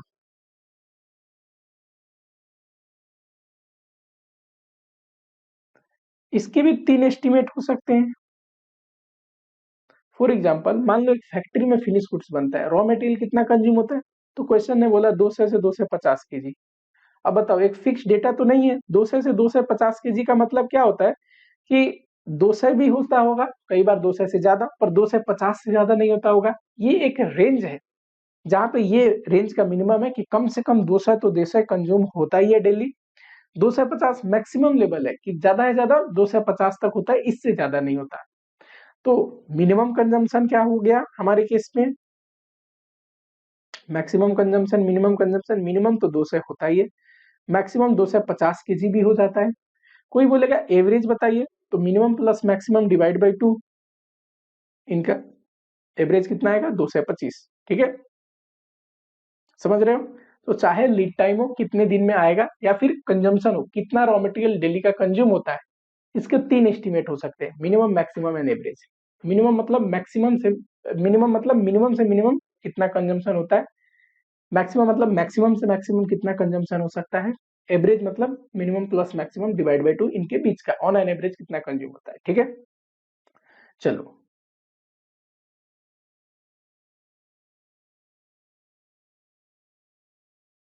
अब आते हैं यहाँ पे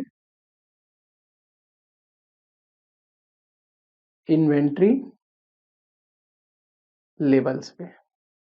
अभी तक हम बेसिक अंडरस्टैंडिंग ले रहे थे, अब आते हैं फॉर्मूले पे। सबसे पहला लेवल है reorder level. It is the level eight which next order should be place. Reorder इसका नाम ही है, यहाँ पे आते आते ही रीऑर्डर कर देना है, अगली बार के लिए ऑर्डर कर देना है। कैसे पता चलेगा किस लेवल पे? ये फिक्स कैसे करते कि रीऑर्डर लेवल क्या होना चाहिए? देखो, पहले लिख लो, maximum consumption into maximum lead time. Maximum कितना से कितना डेली कंज्यूम होता है, और मैक्सिमम कितने दिन में इन्वेंट्री आ जाएगा, इतना स्टॉक आप रख लो। इतना स्टॉक पे घटते घटते इन्वेंट्री आएगा, उतने पे आप ऑर्डर प्लेस कर देना कि मैक्सिमम रेट से कंज्यूम भी हो और मैक्सिमम से मैक्सिमम डेज लगे, तब भी इन्वेंट्री आपके पास बची रहे, प्रोडक्शन बंद ना हो। रीऑर्डर लेवल निकालने का एक और तरीका है कि मिनिमम लेवल या फिर सेफ्टी स्टॉक। इतना तो आपको मिनिमम रखना ही है, ये तो मिनिमम लेवल है जो हमेशा रहना चाहिए, है ना। प्लस जितने दिन में स्टॉक आता है ऑन एन एवरेज, उतने दिन का ऑन एन एवरेज कंजम्पशन आपके पास होना चाहिए, ये तो आपको रखना ही रखना है। प्लस आने में जो 2-4 दिन एवरेज में लगता है, हमारे केस में ऑन एन एवरेज कितना दिन लग रहा था, 5 दिन। एवरेज कंजम्पशन कितना था, 225 kg, है ना। तो उतना तो कंजम्पशन आपको रखना चाहिए ना। तो फॉर्मूला बना average consumption into average lead time. ठीक है, चलो। दूसरा लेवल होता है मिनिमम लेवल। अब देखो मिनिमम लेवल तो बहुत आसान है, यहीं से फॉर्मूला आ जाएगा। रीऑर्डर का एक फॉर्मूला है ना, reorder is equal to minimum plus average consumption into average lead time.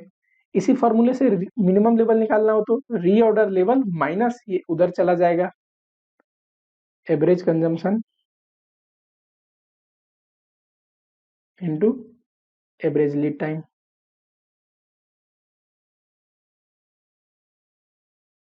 चलो, थर्ड सेफ्टी स्टॉक। ठीक है, सेफ्टी स्टॉक का भी एक फॉर्मूला तो इसी से बन जाएगा। मिनिमम लेवल और सेफ्टी लेवल में ज्यादा ऐसा अंतर है नहीं, तो फॉर्मूला भी सेम ही होगा।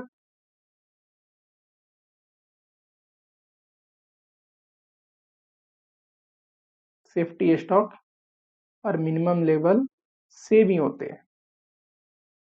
आपको एक फॉर्मूला तो ये हो गया। दूसरा, कई बार आपको सेफ्टी स्टॉक के लिए पहले लिख लो, फिर बताता हूँ ये फॉर्मूला आया कहाँ से। मैक्सिमम कंजम्पशन या कंजम्पशन को यूसेज भी बोलता है, तो मैं यूसेज लिख देता हूँ, माइनस एवरेज यूसेज या एवरेज कंजम्पशन, जो भी बोलो कोई दिक्कत नहीं है, इनटू लीड टाइम। अब ये फॉर्मूला कब लगता है, जब सिंगल लीड टाइम दिया हो। अब सिंगल लीड टाइम है, हमारे केस में कैसा था लीड टाइम, मैंने ऐसे रेंज में दिया था। अगर सिर्फ 3 डेज देता तो ये सिंगल लीड टाइम हो गया, मिनिमम मैक्सिमम कॉन्सेप्ट ही नहीं है। फिर यही मिनिमम, यही मैक्सिमम, यही एवरेज, 3 डेज अगर मैं बोल देता तो, है ना। जब रेंज दूंगा तभी मिनिमम मैक्सिमम और एवरेज का कंसेप्ट लगेगा। एक सिंगल डेज अगर मैं बोल दूं तो मिनिमम मैक्सिमम का तो कंसेप्ट ही नहीं लगा, तो सिर्फ लीड लीड टाइम आया, है ना। वैसे ही कंजम्पशन में भी देखो, हमने एक रेंज दिया तभी आपने मिनिमम एंड मैक्सिमम कंजम्पशन बोला, है ना। अगर सिर्फ मैं बोलता कंजम्पशन 230 kg होता है, तो ये क्या है, यही मिनिमम, यही मैक्सिमम, यही एवरेज, फिर मिनिमम मैक्सिमम का कंसेप्ट नहीं आता है, सिर्फ आप एवरेज कंजम्पशन या कंजम्पशन बोल सकते थे, है कि नहीं। कंजम्पशन में जनरली हमेशा एक रेंज देगा, क्योंकि हमें कंजम्पशन फोरकास्ट करने होते हैं, कंजम्पशन ऊपर नीचे होते हैं। पर लीड टाइम कई बार रेंज में आए, जरूरी नहीं है, लीड टाइम सिंगल भी हो सकता है। हो सकता है हम 3 दिन में मटेरियल लेके आते हैं, हमेशा 3 दिन लगता है मटेरियल लेके आने में, इसमें कौन सी नई बात है ना। तो लीड टाइम अगर सिंगल दिया तो इसी फॉर्मूले से ये डिराइव हुआ है। कैसे, आ जाओ जरा देखते हैं। ये रफ फेयर है, यहाँ पे मत करो, यहाँ पे मैं आपको एक छोटा सा वर्किंग बताता हूँ। सेफ्टी स्टॉक का मैंने ऊपर फॉर्मूला पहला बताया, reorder level minus average usage into average lead time, है ना।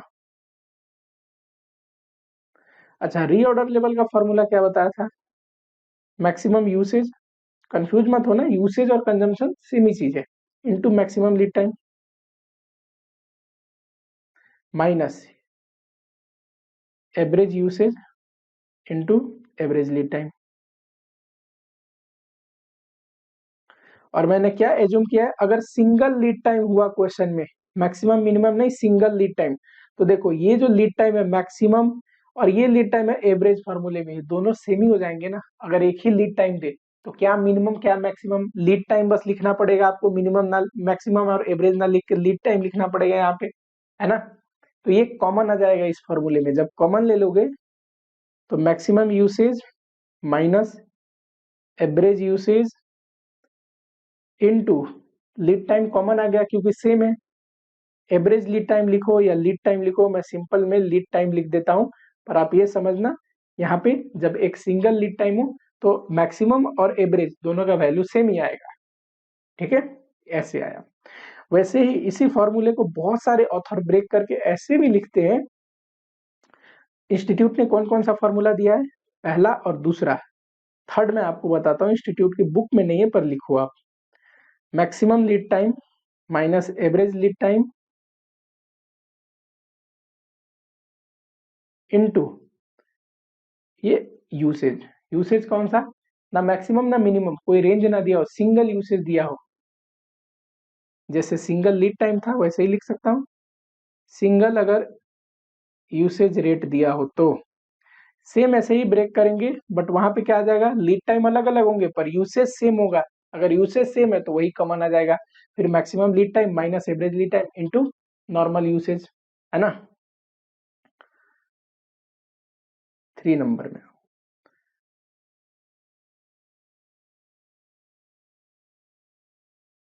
एक चीज याद रखना है, यहाँ पे नोट कर लो, जो एवरेज कंजम्पशन है ना या एवरेज यूसेज, या आप ऐसे भी निकाल सकते हो, टोटल यूसेज ले लो या टोटल कंजम्पशन ले लो,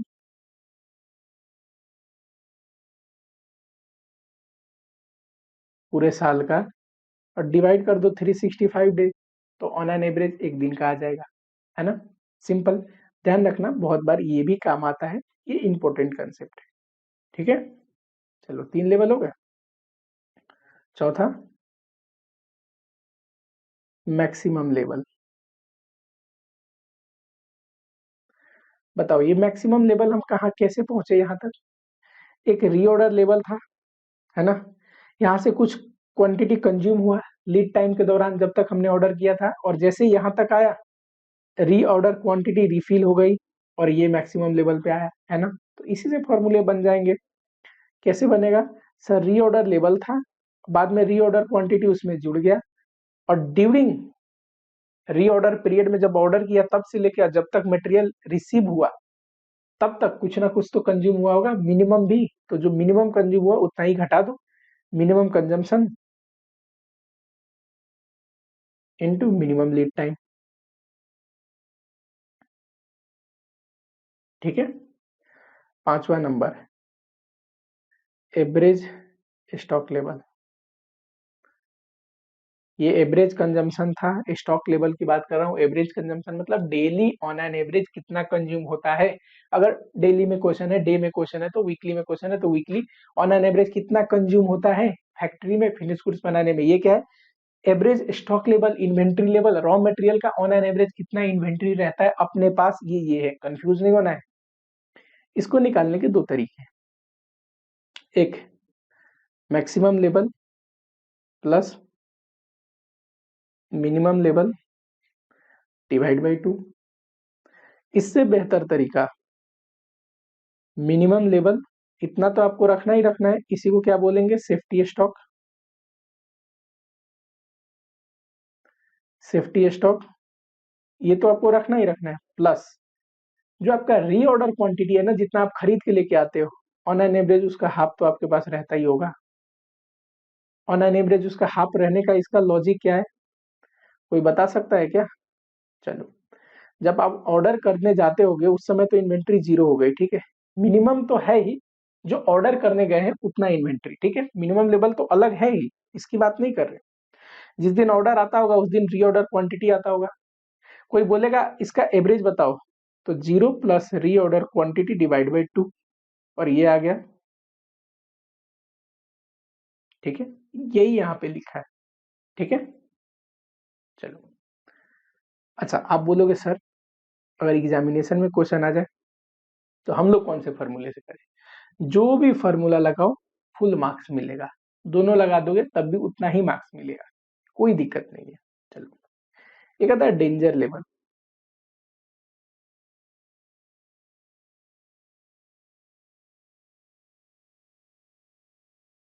डेंजर लेवल, इसका फॉर्मूला है एवरेज कंजम्पशन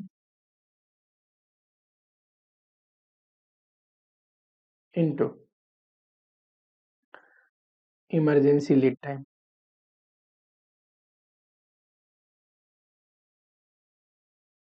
मतलब डेंजर लेवल वो लेवल है कि इमरजेंसी की सिचुएशन में भी अगर हमें इन्वेंट्री ऑर्डर करना हो तो जितना समय लगेगा इन्वेंट्री लेके आने में उतने दिन के लिए तो कंजम्पशन अपने को रखना चाहिए ना, है ना। उस केस में ये इन्वेंट्री जो है, जो डेंजर लेवल पे रखे हैं, सिर्फ इमरजेंसी पर्पस के लिए यूज करते हैं, रेगुलर प्रोडक्शन के लिए यूज नहीं करते, रखे ही उस पर्पस के लिए कि अगर कोई आपदा विपदा आई, कोई इमरजेंसी आया, उस केस में यूज करेंगे। और इमरजेंसी के केस में इन्वेंट्री अरेंज करने में जितना समय लगेगा, जिसको इमरजेंसी लीड टाइम बोलते हैं, कंट्रोल रेशियो में जो थर्ड टॉपिक है कंट्रोल टेक्निक के, पहले हमने पढ़ा इन्वेंट्री टर्नओवर रेशियो, दूसरे में पढ़ा इन्वेंट्री लेवल्स, थर्ड पढ़ने जा रहे हैं इकोनॉमिक ऑर्डर क्वांटिटी, ईओक्यू। इसका मतलब होता है ऑर्डर साइज या order quantity eight which material cost is lowest.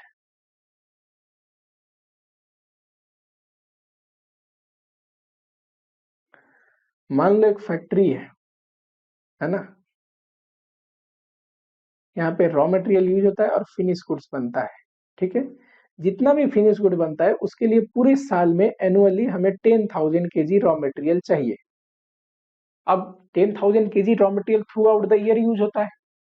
इसको खरीदने का कितने तरीके, बहुत तरीके हैं। एक ही बार में पूरा खरीद के स्टॉक रख लो, या फिर साल में 12 महीने में हर एक महीने एक एक महीने के लिए खरीदो, कैसे भी खरीद सकते हैं। लेकिन हमें खरीदना कितना क्वांटिटी चाहिए एक बार में, इकोनॉमिक ऑर्डर क्वांटिटी, कितना खरीदना चाहिए एक बार में कि मटेरियल कॉस्ट हमें सबसे सस्ता पड़े, क्योंकि हमारा मकसद क्या है, मटेरियल कॉस्ट को मिनिमम करना, है ना। तो यही पढ़ने जा रहे हैं इकोनॉमिक ऑर्डर क्वांटिटी में। इस 10,000 जो रॉ मटेरियल का परचेज है, इसको कितना खरीदना चाहिए एक बारी में, क्वार्टरली खरीदे कि एक महीने की रिक्वायरमेंट खरीदे, कितना क्वांटिटी खरीदे एक बार में, है ना। चलो, जब भी देखो रॉ मटेरियल जब भी हम परचेज करते हैं ना और उसको स्टोर करते हैं, तो परचेज प्राइस के साथ साथ, परचेज प्राइस का मतलब रॉ मटेरियल खरीदने के लिए जो प्राइस पे करना है, दो और कॉस्ट है जो रिलेवेंट है, इसको एसोसिएट कॉस्ट बोल सकते हो। एक ऑर्डरिंग कॉस्ट और दूसरा कैरिंग कॉस्ट, है ना।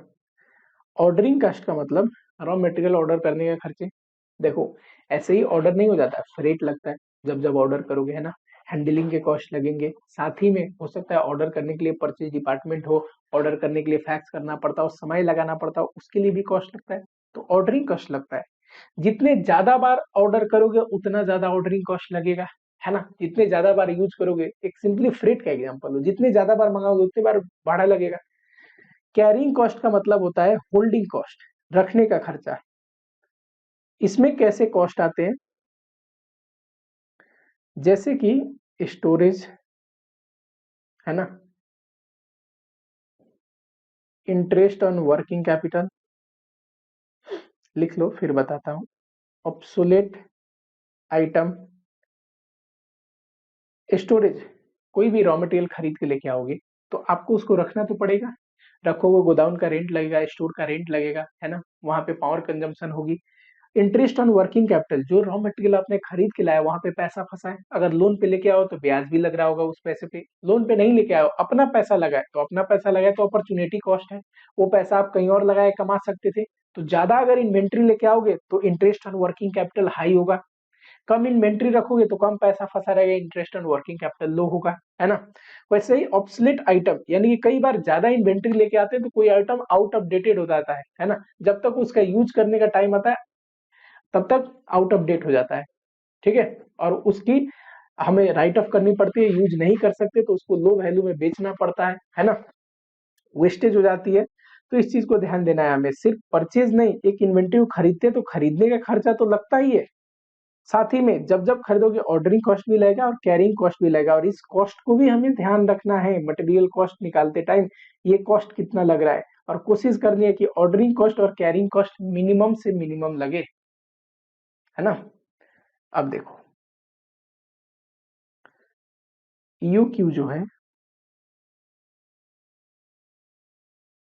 वैसे तो 3 मेथड से निकाल सकते हैं, पर ग्राफिकल मेथड आपके सिलेबस में नहीं है और वहां से क्वेश्चन भी नहीं पूछता, तो हम सीधा 2 मेथड पे आते हैं। एक, अगर प्राइस कांस्टेंट हो, यानी कि रॉ मटेरियल का सिंगल प्राइस दिया कि मटेरियल खरीद के लेके आ रहे हैं, पर केजी इतना प्राइस है, एक ही प्राइस दिया है, तो फॉर्मूला मेथड लगाएंगे। ईओक्यू का फॉर्मूला है 2AO डिवाइड बाई सी।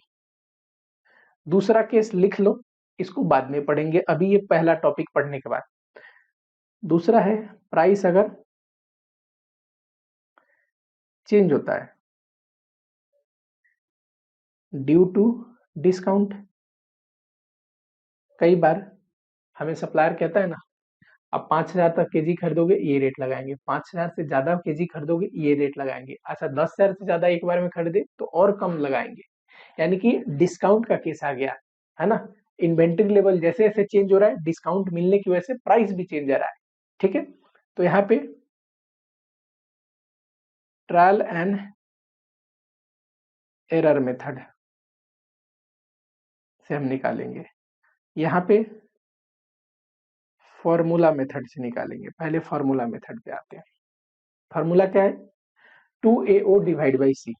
ए का मतलब क्या होता है, ए का मतलब annual demand of raw material.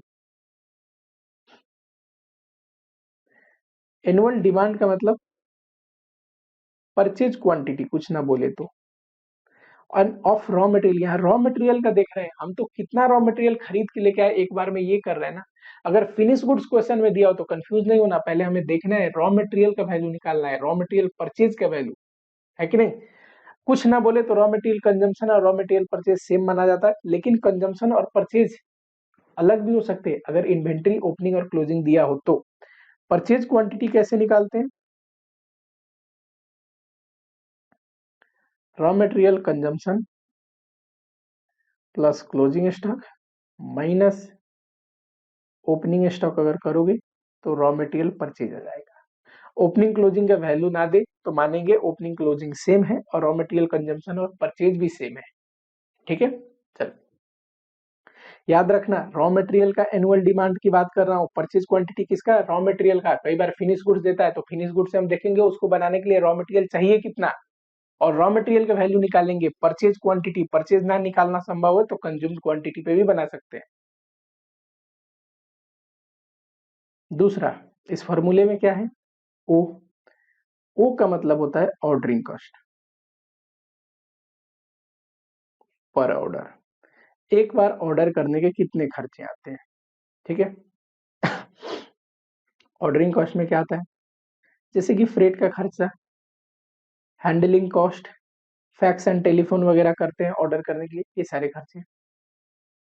ये हमेशा क्वेश्चन में आपको बताएगा। सी का मतलब आता है, जो नीचे हमने फॉर्मूले में सी लिखा है, कैरिंग कॉस्ट, इन्वेंट्री को रखने का खर्चा। इसमें क्या क्या आते हैं, जैसे स्टोरेज, गोदाम वगैरह का रेंट, पावर कंजम्पशन, है ना, वहां पे कोई गार्ड वार्ड रखा है उसकी सैलरी, ये सारे स्टोरेज में आते हैं। इंटरेस्ट ऑन वर्किंग कैपिटल, जैसे कि जो पैसा फंसा है उस पे ब्याज, या अपना पैसा लगा रखा है तो उसकी अपॉर्चुनिटी कॉस्ट। ऑब्सोलेट रेट, इसका मतलब कुछ इन्वेंट्री खराब भी हो जाते हैं, वेस्ट हो जाते हैं, सड़ जाते हैं, आउटडेटेड हो जाते हैं, उसकी वजह से जो नुकसान हुआ वो। कैरिंग कॉस्ट पर यूनिट और पर एनम लिया जाता है, यानी कि एक यूनिट पे कितना लगेगा, एक रॉ मटेरियल के यूनिट पे, और एक साल में। तो अगर मंथली दिया हो तो आपको पर एनम निकालना पड़ेगा इंटू 12 करके। दूसरा चीज, carrying cost is always expressed as a percentage of purchase price. ये ध्यान रखना, जब भी कैरिंग कॉस्ट परसेंटेज में दिया हो हमेशा माना जाता है परचेज प्राइस का परसेंटेज के टर्म्स में एक्सप्रेस किया हुआ है, तो परचेज प्राइस पे वो इंटू करेंगे तो अमाउंट में निकलेगा, ठीक है। चलो, हमने ऊपर पढ़ा था ना एक बात कि ईओक्यू ऐसे निकलता है फॉर्मूले मेथड से, और ईओक्यू क्या होता है, वो लेवल है जहां पे मटेरियल कॉस्ट क्या होगा, लोवेस्ट होगा। याद है क्या, तो फॉर्मूले मेथड से ऑटोमेटिकली ये फॉर्मूले से जो लेवल आता है ना ईओक्यू का, वहां पे मटेरियल कॉस्ट लोएस्ट होता है। क्वेश्चन बोल दे मटेरियल कॉस्ट निकालो, कई बार मटेरियल कॉस्ट ना बोल के since material cost is a part of variable cost, तो वेरिएबल कॉस्ट बोल देगा, वेरिएबल कॉस्ट निकालो। कंफ्यूज मत होना, उसका मतलब ही है मटेरियल कॉस्ट। और मटेरियल कॉस्ट में क्या क्या आता है, तो देखो मटेरियल कॉस्ट में आता है परचेज प्राइस, ऑर्डरिंग कॉस्ट और साथ ही में कैरिंग कॉस्ट। तो कैसे निकालोगे परचेज कॉस्ट, ये कैसे निकलेगा, देखो साल में कितना, ये जो एनुअल डिमांड था कितना हमें साल में खरीदना है, ए का मतलब, और खरीदने का परचेज प्राइस कितना है, तो टोटल साल में परचेज कितना करना पड़ेगा ये आ जाएगा।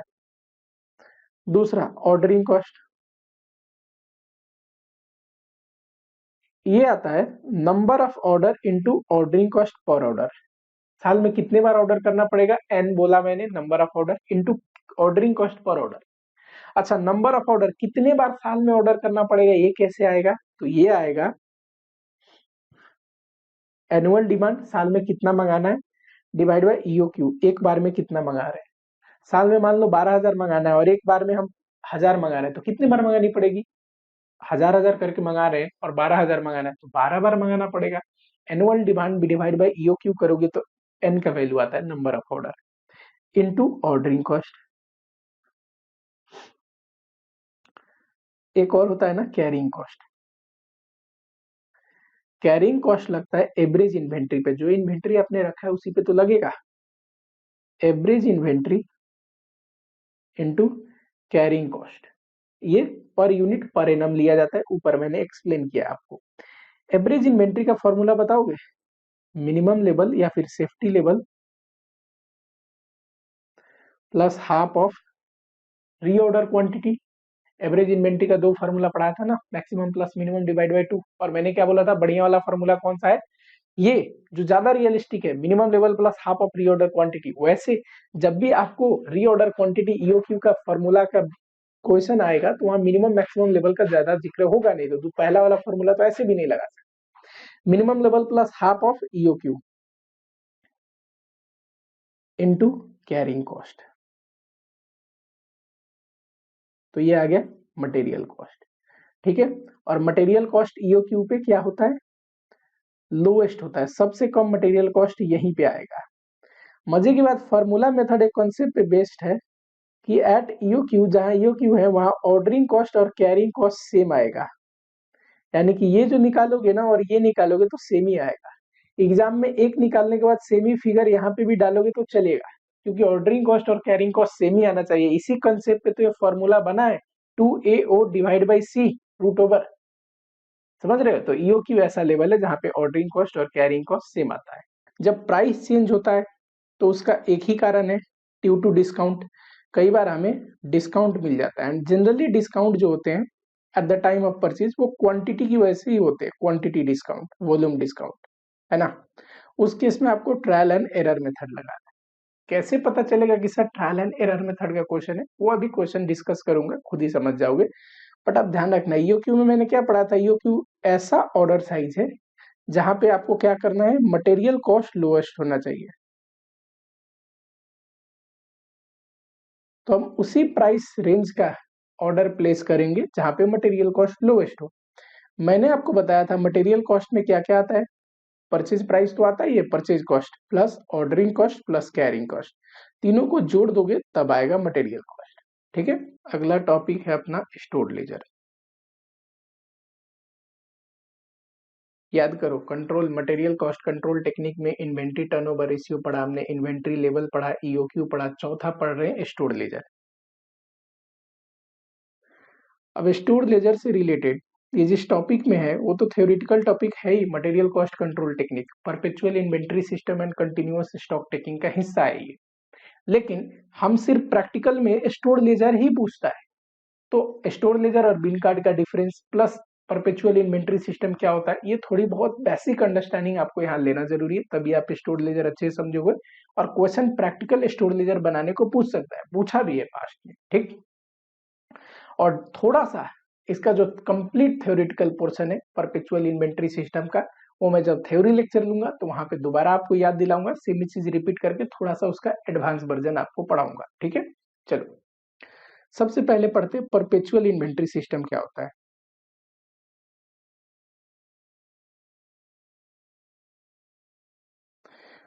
परपेचुअल इन्वेंट्री सिस्टम का मतलब होता है, इन्वेंट्री सिस्टम दो किस्म के होते हैं, ठीक, एक पीरियोडिक एक परपेचुअल। परपेचुअल इन्वेंट्री सिस्टम में सिस्टमैटिक रिकॉर्ड मेंटेन होता है, ठीक है, at store department. Systematically record maintain करते हैं स्टोर डिपार्टमेंट में, और इसमें दो रिकॉर्ड इंक्लूड होता है, एक तो स्टोर कीपर बनाता है बिन कार्ड, और दूसरा कॉस्ट डिपार्टमेंट जो होता है, जो कॉस्ट अकाउंटिंग डिपार्टमेंट होता है, वो बनाता है स्टोर लेजर। ठीक है, ये दोनों बिन कार्ड और स्टोर लेजर में क्या फर्क है थोड़ा सा समझते हैं।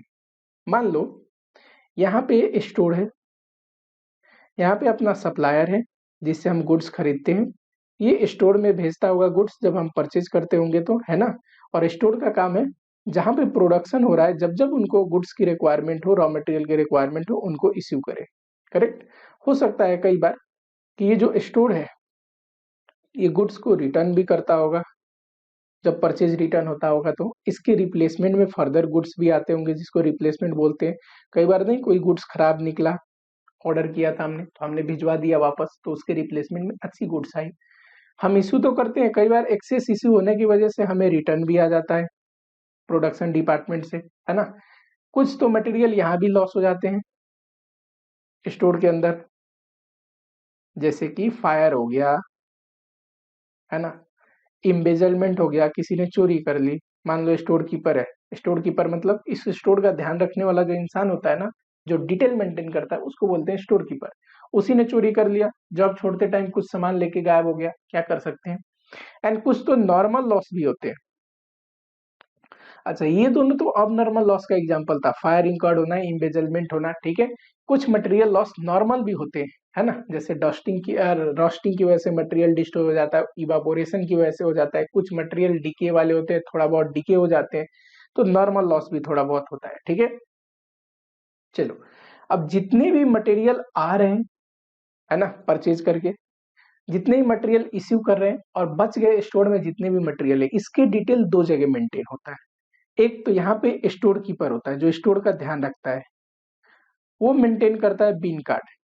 बीन कार्ड का मतलब, बीन का मतलब होता है स्पेस लोकेशन, जो ट्रेडिशनल डेफिनेशन है वो मैं बताता हूँ।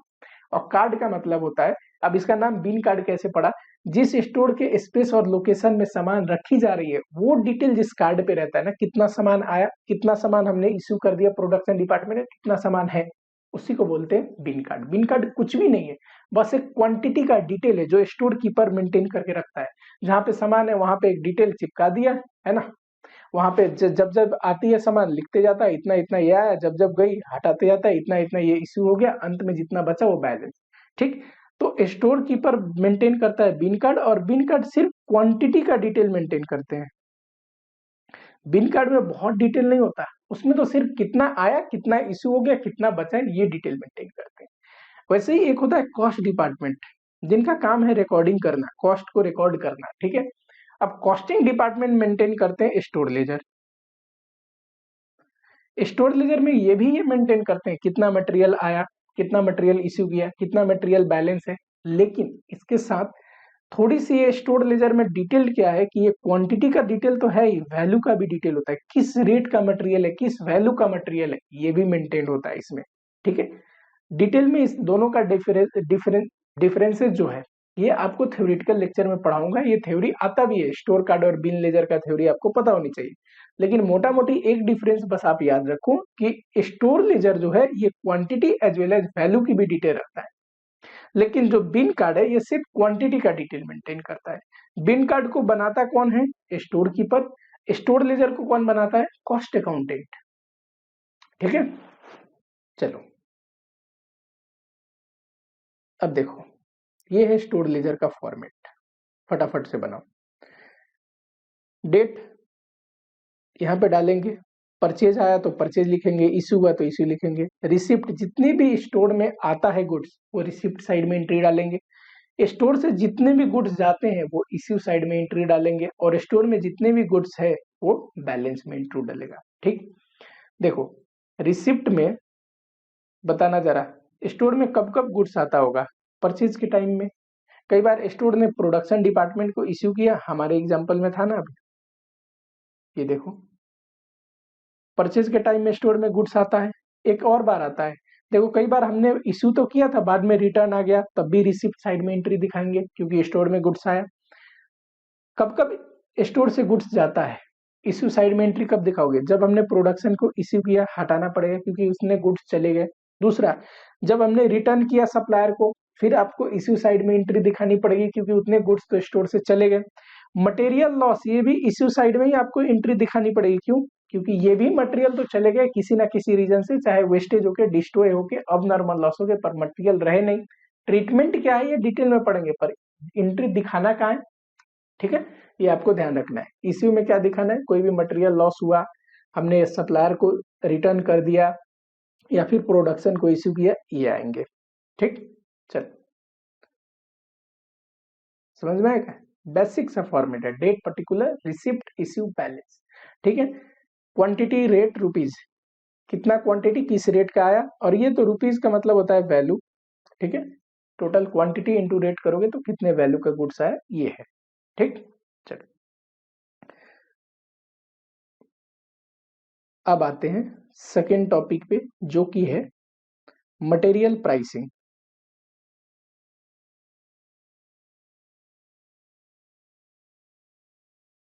ध्यान से समझना, स्टोर लेजर आपको समझ में आया? स्टोर लेजर कौन मेंटेन करता है? Cost department. क्या मेंटेन करता है? कितना मटेरियल, कितना क्वांटिटी और कितने वैल्यू का मटेरियल रिसिप्ट हुआ, इश्यू हुआ, और कितना बैलेंस बचा हुआ है। बस मोटा मोटी इसी का डिटेल मेंटेन करना है। हमने फॉर्मेट में भी देखा, यही डिटेल फॉर्मेट में है। ठीक है, मटेरियल प्राइसिंग, इसका मतलब क्या होता है, थोड़ा सा समझो पहले। Issue pattern of material,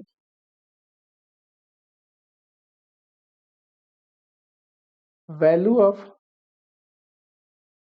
material consumed and closing stock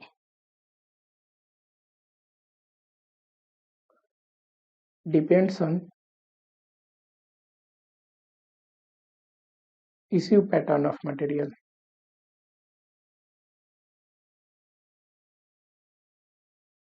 ध्यान से सुनना, अभी मैं टॉपिक पे आया ही नहीं हूँ। ठीक है, अभी तो आपने सिर्फ स्टोर लेजर होता क्या है, कौन मेंटेन करता है, बीन कार्ड क्या होता है, ठीक है, क्या एंट्री डालते हैं, ये सब सुन रहे हो।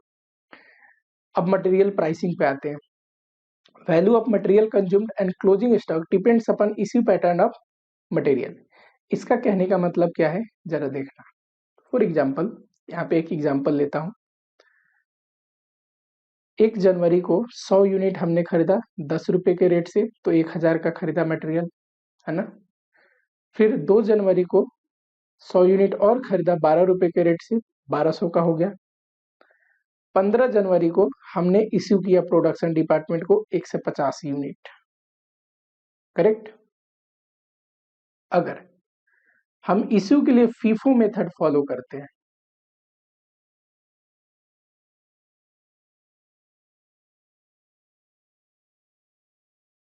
फीफो, ये बस एक बेसिक एग्जांपल के लिए, लीफो, वेटेड एवरेज, ये तीनों मेथड के बारे में अभी डिटेल लिखवाऊंगा, डोंट वरी, फिलहाल सुनो ध्यान से।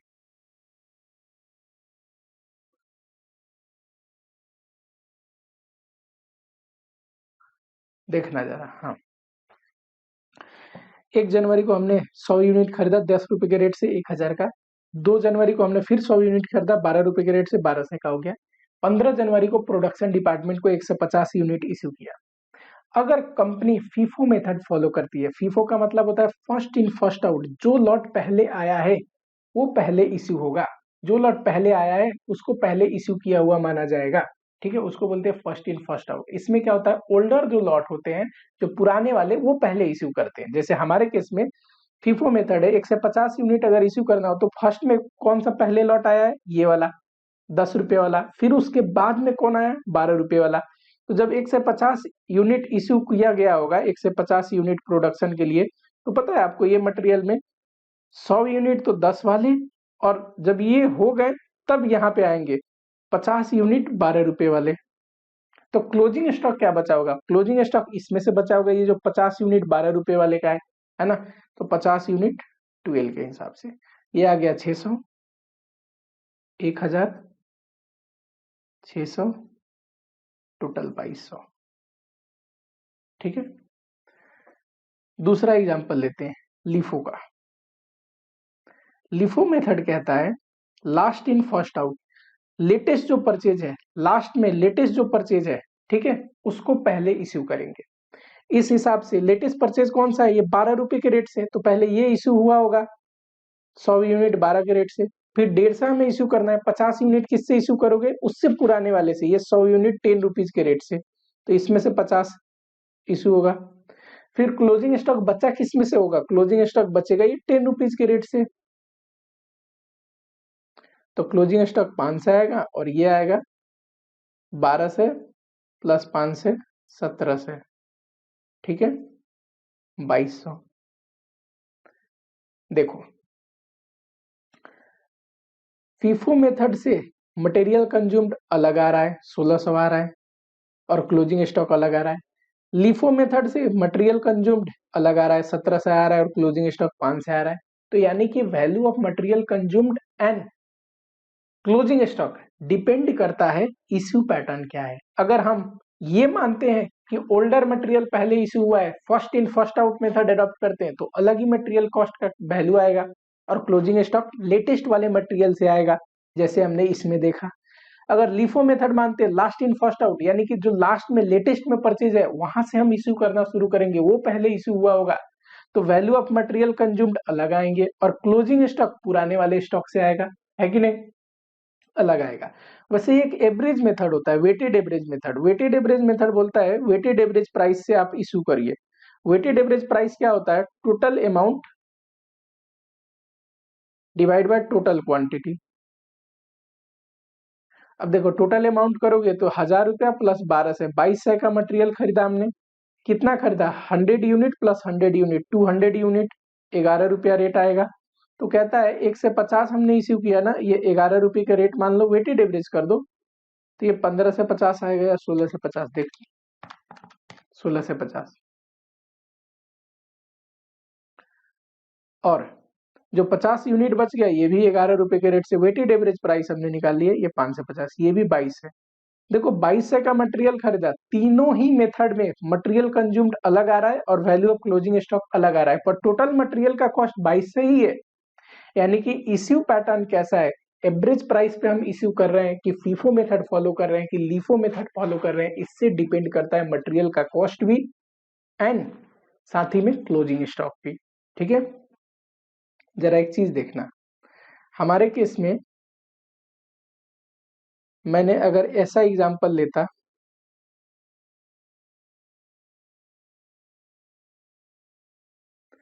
अगर फीफो मेथड होता तो हम पहले ये इश्यू करते, फिर इसमें से करते, फिर इसमें से करते, ऊपर से नीचे तक इश्यू करते, अपवर्ड डाउन होता है ना। तो मटेरियल कॉस्ट में सस्ती वाली मटेरियल होती और क्लोजिंग स्टॉक हमेशा महंगे वाले में से बचता। तो फीफो मेथड क्या होता है कि हमेशा फीफो मेथड, ध्यान रखना ये बात, हमेशा फीफो मेथड कहां पे अप्लाई करना है? फॉलिंग प्राइस पे। क्यों? ये तो राइजिंग प्राइस का एग्जांपल है, अगर फॉलिंग प्राइस का एग्जांपल होता, मान लो मटेरियल पहला वाला सबसे महंगा था 15 के रेट से, फिर 13 के रेट से, फिर 12 के रेट से, तो ध्यान देना जरा, फीफो मेथड तो कहता है ये इश्यू करो, फिर बच गया तो ये इश्यू करो, और क्लोजिंग स्टॉक हमेशा इसमें से बचेगा, है कि नहीं? तो यानी कि महंगी वाली मटेरियल मटेरियल कॉस्ट में आएगा, और सस्ती वाली मटेरियल जो कि करेंट प्राइस पे है ये क्लोजिंग स्टॉक में आएगा। तो फीफो मेथड फॉलिंग प्राइस पे लगाओगे तो ज्यादा बेहतर है, क्योंकि फॉलिंग प्राइस के केस में मटेरियल कॉस्ट ज्यादा तभी आएगा जब फीफो मेथड लगाओ, मटेरियल कॉस्ट ज्यादा आएगा तो प्रॉफिट कम आएगी, प्रॉफिट कम आएगी तो टैक्स कम भरना पड़ेगा, और क्लोजिंग स्टॉक हमेशा करेंट प्राइस पे दिखता है। वैसे ही अगर राइजिंग प्राइस है, इन्फ्लेशन है, बढ़ता हुआ दाम है, तो लिफो मेथड लगाना चाहिए। लिफो मेथड क्या बोलता है? नीचे से इश्यू करो, लेटेस्ट वाला इश्यू करो। तो उस केस में मटेरियल कॉस्ट ज्यादा कब आएगा? जब लिफो मेथड लगाएंगे राइजिंग प्राइस के केस में। एमसीक्यू में पूछ सकता है, ध्यान से सुनो, ठीक है। उस केस में हमेशा मटेरियल कॉस्ट करेंट कॉस्ट पे दिखता है और क्लोजिंग स्टॉक हमेशा पुराने कॉस्ट पे दिखेगा, है कि नहीं? चलो, वेटेड एवरेज ये क्या है? तो वेटेड एवरेज में देखो total amount divide by total quantity, यानी कि it is the average of quantity as well as value. It is the average of price and quantity. समझ रहे हो? Price and quantity non identical order size है तो average method लगाया जाता है। एवरेज मेथड हमेशा मॉडरेट आंसर देगा आपको। और ये प्राइस देखो यहाँ अमाउंट भी है एंड क्वांटिटी भी है एवरेज निकालने के लिए। एक सिंपल एवरेज होता है जो सिर्फ प्राइस का एवरेज होता है। तो बहुत सारे मेथड है जिसमें से हमें पढ़ना है FIFO, LIFO and weighted average अपने एग्जामिनेशन के लिए। वेटेड एवरेज में एवरेज प्राइस पे इश्यू करा हुआ मानते हैं, ठीक है। लिफो मेथड में लास्ट इन फर्स्ट आउट नीचे से इशू करेंगे, लेटेस्ट वाले पहले इशू करेंगे जब मटेरियल इशू करना हो तो। फीफो मेथड में फर्स्ट इन फर्स्ट आउट ऊपर से इशू करेंगे, यानी कि पुराना मटेरियल पहले इशू हुआ होगा ये मान के करते हैं। मटेरियल प्राइसिंग की बहुत सारे टेक्निक है, अगर मैं लिखूं मटेरियल प्राइसिंग की, ऊपर बेसिक था अब जरा टेक्निक लिख लो। एक तो होता है कॉस्ट प्राइस मेथड, एक होता है एवरेज प्राइस मेथड, एक होता है नोशनल प्राइस मेथड।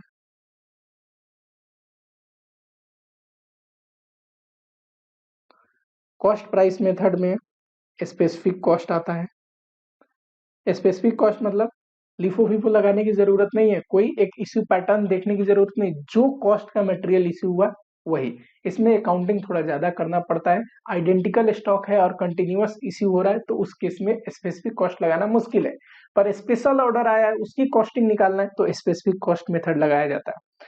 दूसरा LIFO last in first out, FIFO first in first out, एक होता है हीफो हाईएस्ट इन फर्स्ट आउट, जो सबसे महंगा वाला होगा उसको पहले इश्यू करेंगे। एक बेस स्टॉक कॉन्सेप्ट भी आता है। बेस स्टॉक कहता है कि एक मिनिमम स्टॉक जो है उसको तो आप स्पेसिफिक कॉस्ट मेथड से फॉलो करिए, और जो उसके एबव वाले हैं उसके लिए बैलेंस जो है उसके लिए आप लगा सकते हैं लिफो या फीफो, ऊपर जो मेथड आप पढ़ रहे हैं। एवरेज मेथड में दो फेमस एवरेज मेथड है, एक सिंपल एवरेज। सिंपल एवरेज कब लगाते हैं? जब आइडेंटिकल ऑर्डर साइज हो, ठीक है। ये एवरेज ऑफ प्राइस, सिर्फ प्राइस का एवरेज किया जाता है, ठीक। दूसरा weighted average. Weighted average non identical के केस में लगाया जाता है। ये average of price and quantity दोनों है। छोटी छोटी बात बोल रहा हूँ, ध्यान से सुनना। कौन सी जगह से एमसीक्यू पूछ दे भगवान जाने, तो इस चीज को ध्यान से पढ़ना, यही बारीकी पे से एमसीक्यू पूछेगा। थर्ड एक पीरियोडिक एवरेज होता है, एक सर्टेन पीरियड का जो होते हैं ऑर्डर उनकी एवरेज किया जाता है। इसमें भी सिंपल एवरेज का कॉन्सेप्ट लगा सकते हैं, वेटेड एवरेज, ठीक है। वो पीरियड मंथली भी हो सकता है, 20 दिन का, 10 दिन का, कुछ भी।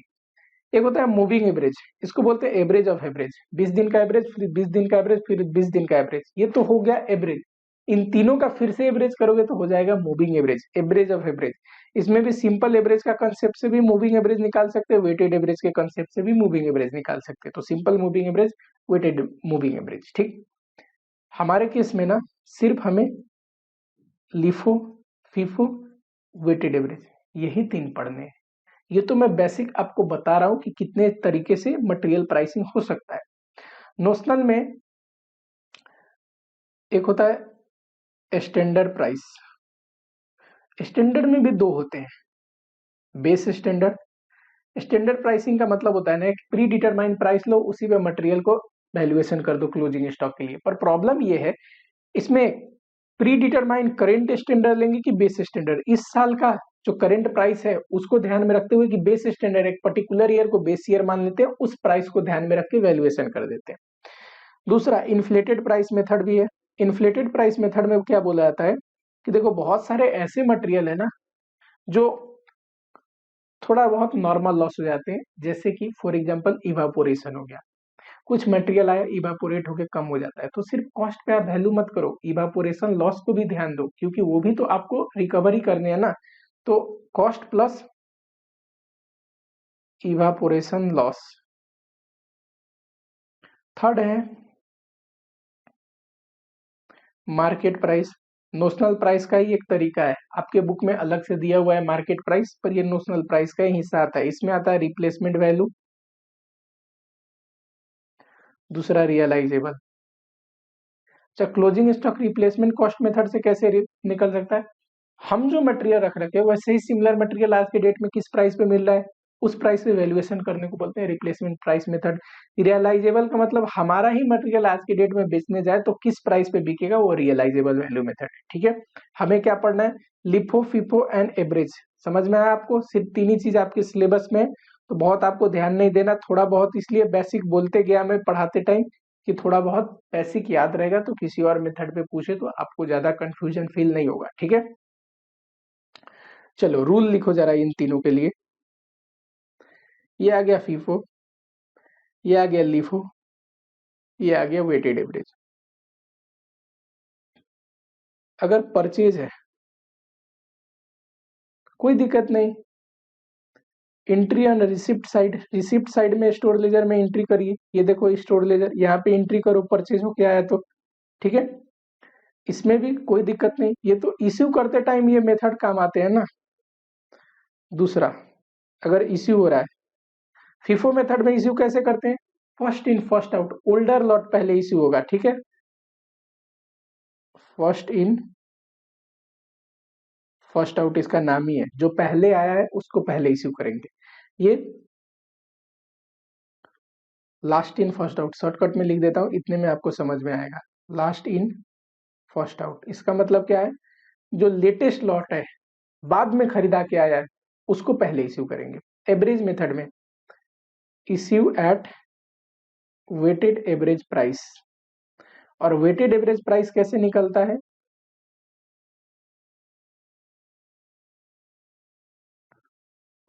Value divide by quantity.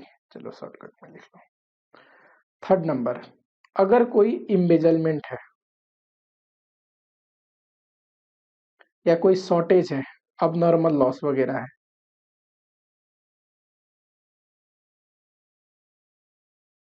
Short क्या हो गया, शॉर्टेज है, तो आप क्या करोगे, सेम एज इश्यू, अभी इश्यू में जैसे करते हैं, फीफो मेथड है तो ऊपर से, लिफो मेथड है नीचे से, वेटेड एवरेज एवरेज प्राइस पे, इधर भी डू, इधर भी do.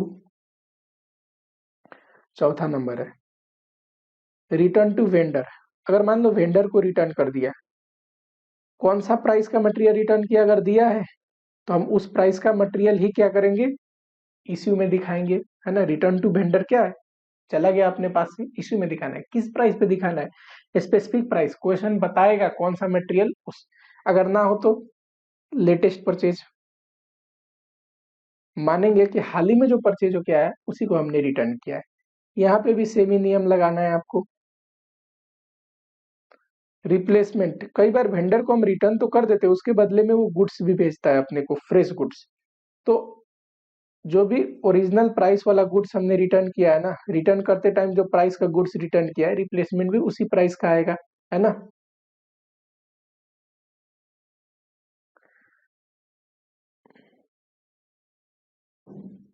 Return from store, sorry department, production department, इसको रिटर्न टू स्टोर भी बोल सकता है। हमने प्रोडक्शन डिपार्टमेंट को मटेरियल इश्यू किया, वहां से रिटर्न आया, कोई दिक्कत नहीं, बता देगा कौन सा मटेरियल किस प्राइस का इश्यू किया हुआ रिटर्न आया, वही लिखेंगे, उसी पे एंट्री करेंगे एज स्पेसिफिक प्राइस। अगर वो नहीं बताया तो हम लेटेस्ट इश्यू मानेंगे, जो भी लेटेस्ट इश्यू हो रखा होगा ना प्रोडक्शन डिपार्टमेंट को मानेंगे वही रिटर्न आया है। इधर भी सेम है, एक और लिख लो, इंटर डिपार्टमेंट या inter job transfer, no entry required, कोई एंट्री करने की जरूरत नहीं, और इन दोनों में भी सेम है। ठीक है, चलो देखो, क्यों एंट्री करने की जरूरत नहीं, जरा समझो। स्टोर लेजर में सिर्फ हम स्टोर का डिटेल मेंटेन कर रहे हैं कि कितना आया, कितना गया, कितना है अपने पास। जो हमने इश्यू कर दिया एक प्रोडक्शन डिपार्टमेंट को, वो किसी और प्रोडक्शन डिपार्टमेंट को ट्रांसफर किया, ये कॉस्टिंग डिपार्टमेंट रिकॉर्ड करेगा for the purpose of costing, है ना। उसको कॉस्ट निकालना है एक डिपार्टमेंट का या एक जॉब का, उसके लिए वो रिकॉर्ड करेगा, अलग से रिकॉर्ड करेगा, वो तो सीखेंगे हम कॉस्ट अकाउंटिंग सिस्टम में कैसे रिकॉर्ड करना है। लेकिन स्टोर को उससे क्या लेना देना है, स्टोर को तो सिर्फ लेना देना है गुड्स आए या गुड्स गए। ताकि मटेरियल इनवर्ड होना चाहिए, मटेरियल मतलब आना चाहिए, मटेरियल एडिशन होनी चाहिए, मटेरियल गया होना चाहिए, या मटेरियल चलो गया नहीं, इश्यू नहीं किया तो लॉस होना चाहिए, है ना। सिर्फ स्टोर डिपार्टमेंट को इतने से मतलब है, कितने मटेरियल आए, कितने मटेरियल चले गए या लॉस हो गए, और कितने मटेरियल बचे हैं।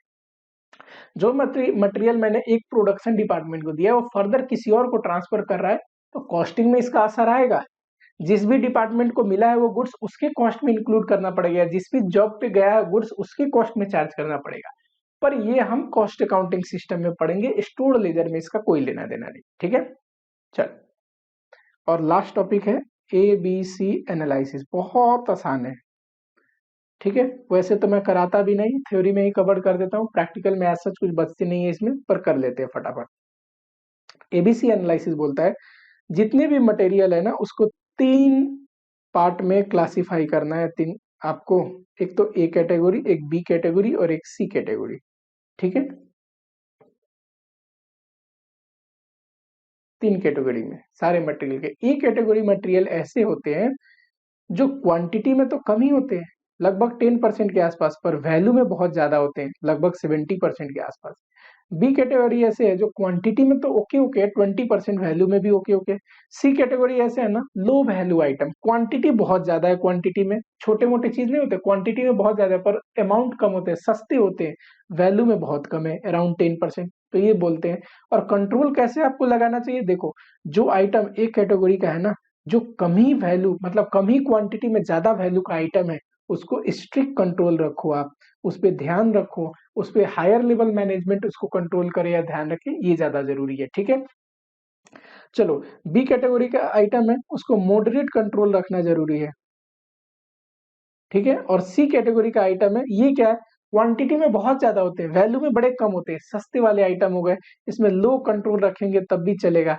अगर रिव्यू की बात करें, रिव्यू साइकिल, तो इसका रिव्यू साइकिल शॉर्ट होना चाहिए, कम कम दिन पे देखते रहना है कि ये खराब तो नहीं हो गया, ये कम तो नहीं हो रहा है, अगर कम हो रहा है तो नेक्स्ट ऑर्डर प्लेस कर देंगे, ये वाली चीज है।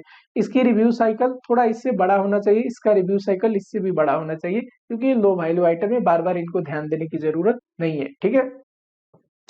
बस, अब जब ये क्वेश्चन करना है आपको ABC एनालिसिस, तो आपको मटेरियल को क्वांटिटी वाइज परसेंटेज कितना है और वैल्यू वाइज परसेंटेज कितना है ये निकालना जरूरी है। उसके बाद एक कैटेगरी का मतलब वो सारे आइटम जो कि वैल्यू में 70% है, क्वांटिटी में सिर्फ 10% के आसपास है। बी मतलब जो वैल्यू में 20% और अमाउंट में भी 20% के आसपास है और क्वांटिटी में भी 20%। सी कैटेगरी मतलब जो कि क्वांटिटी में 70% के आसपास है लेकिन वैल्यू में सिर्फ 10% के आसपास वैल्यू रखता है, ठीक है। जब भी क्वेश्चन आएगा हमेशा आपको मटेरियल लिखना है, ये स्टैंडर्ड फॉर्मेट ही है इसका। मान लो मटेरियल का जो भी नाम हो, फॉर एग्जांपल 01, 02, 03, ठीक है, जितने भी कैटेगरी के मटेरियल है, आप यहाँ पे यूनिट या फिर क्वांटिटी लिखोगे, इनकी परसेंटेज क्वांटिटी लिखोगे या परसेंटेज यूनिट की, यूनिट या क्वांटिटी में कितना परसेंट है ये, ठीक है।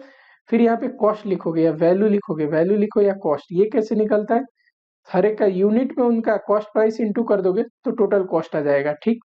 जब टोटल कॉस्ट आ गया तो percentage of total cost, cost का कितना परसेंट है ये निकालोगे। हमें दो ही चीज तो चाहिए, यूनिट में कितना परसेंट है ना, क्वांटिटी में, एंड वैल्यू में कितना परसेंट है।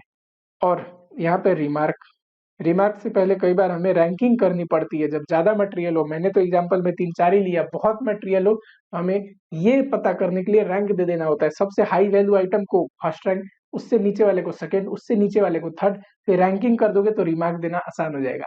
और रिमार्क में लिखते हैं ए वाले कौन है, बी वाले कौन है, सी वाले कौन है,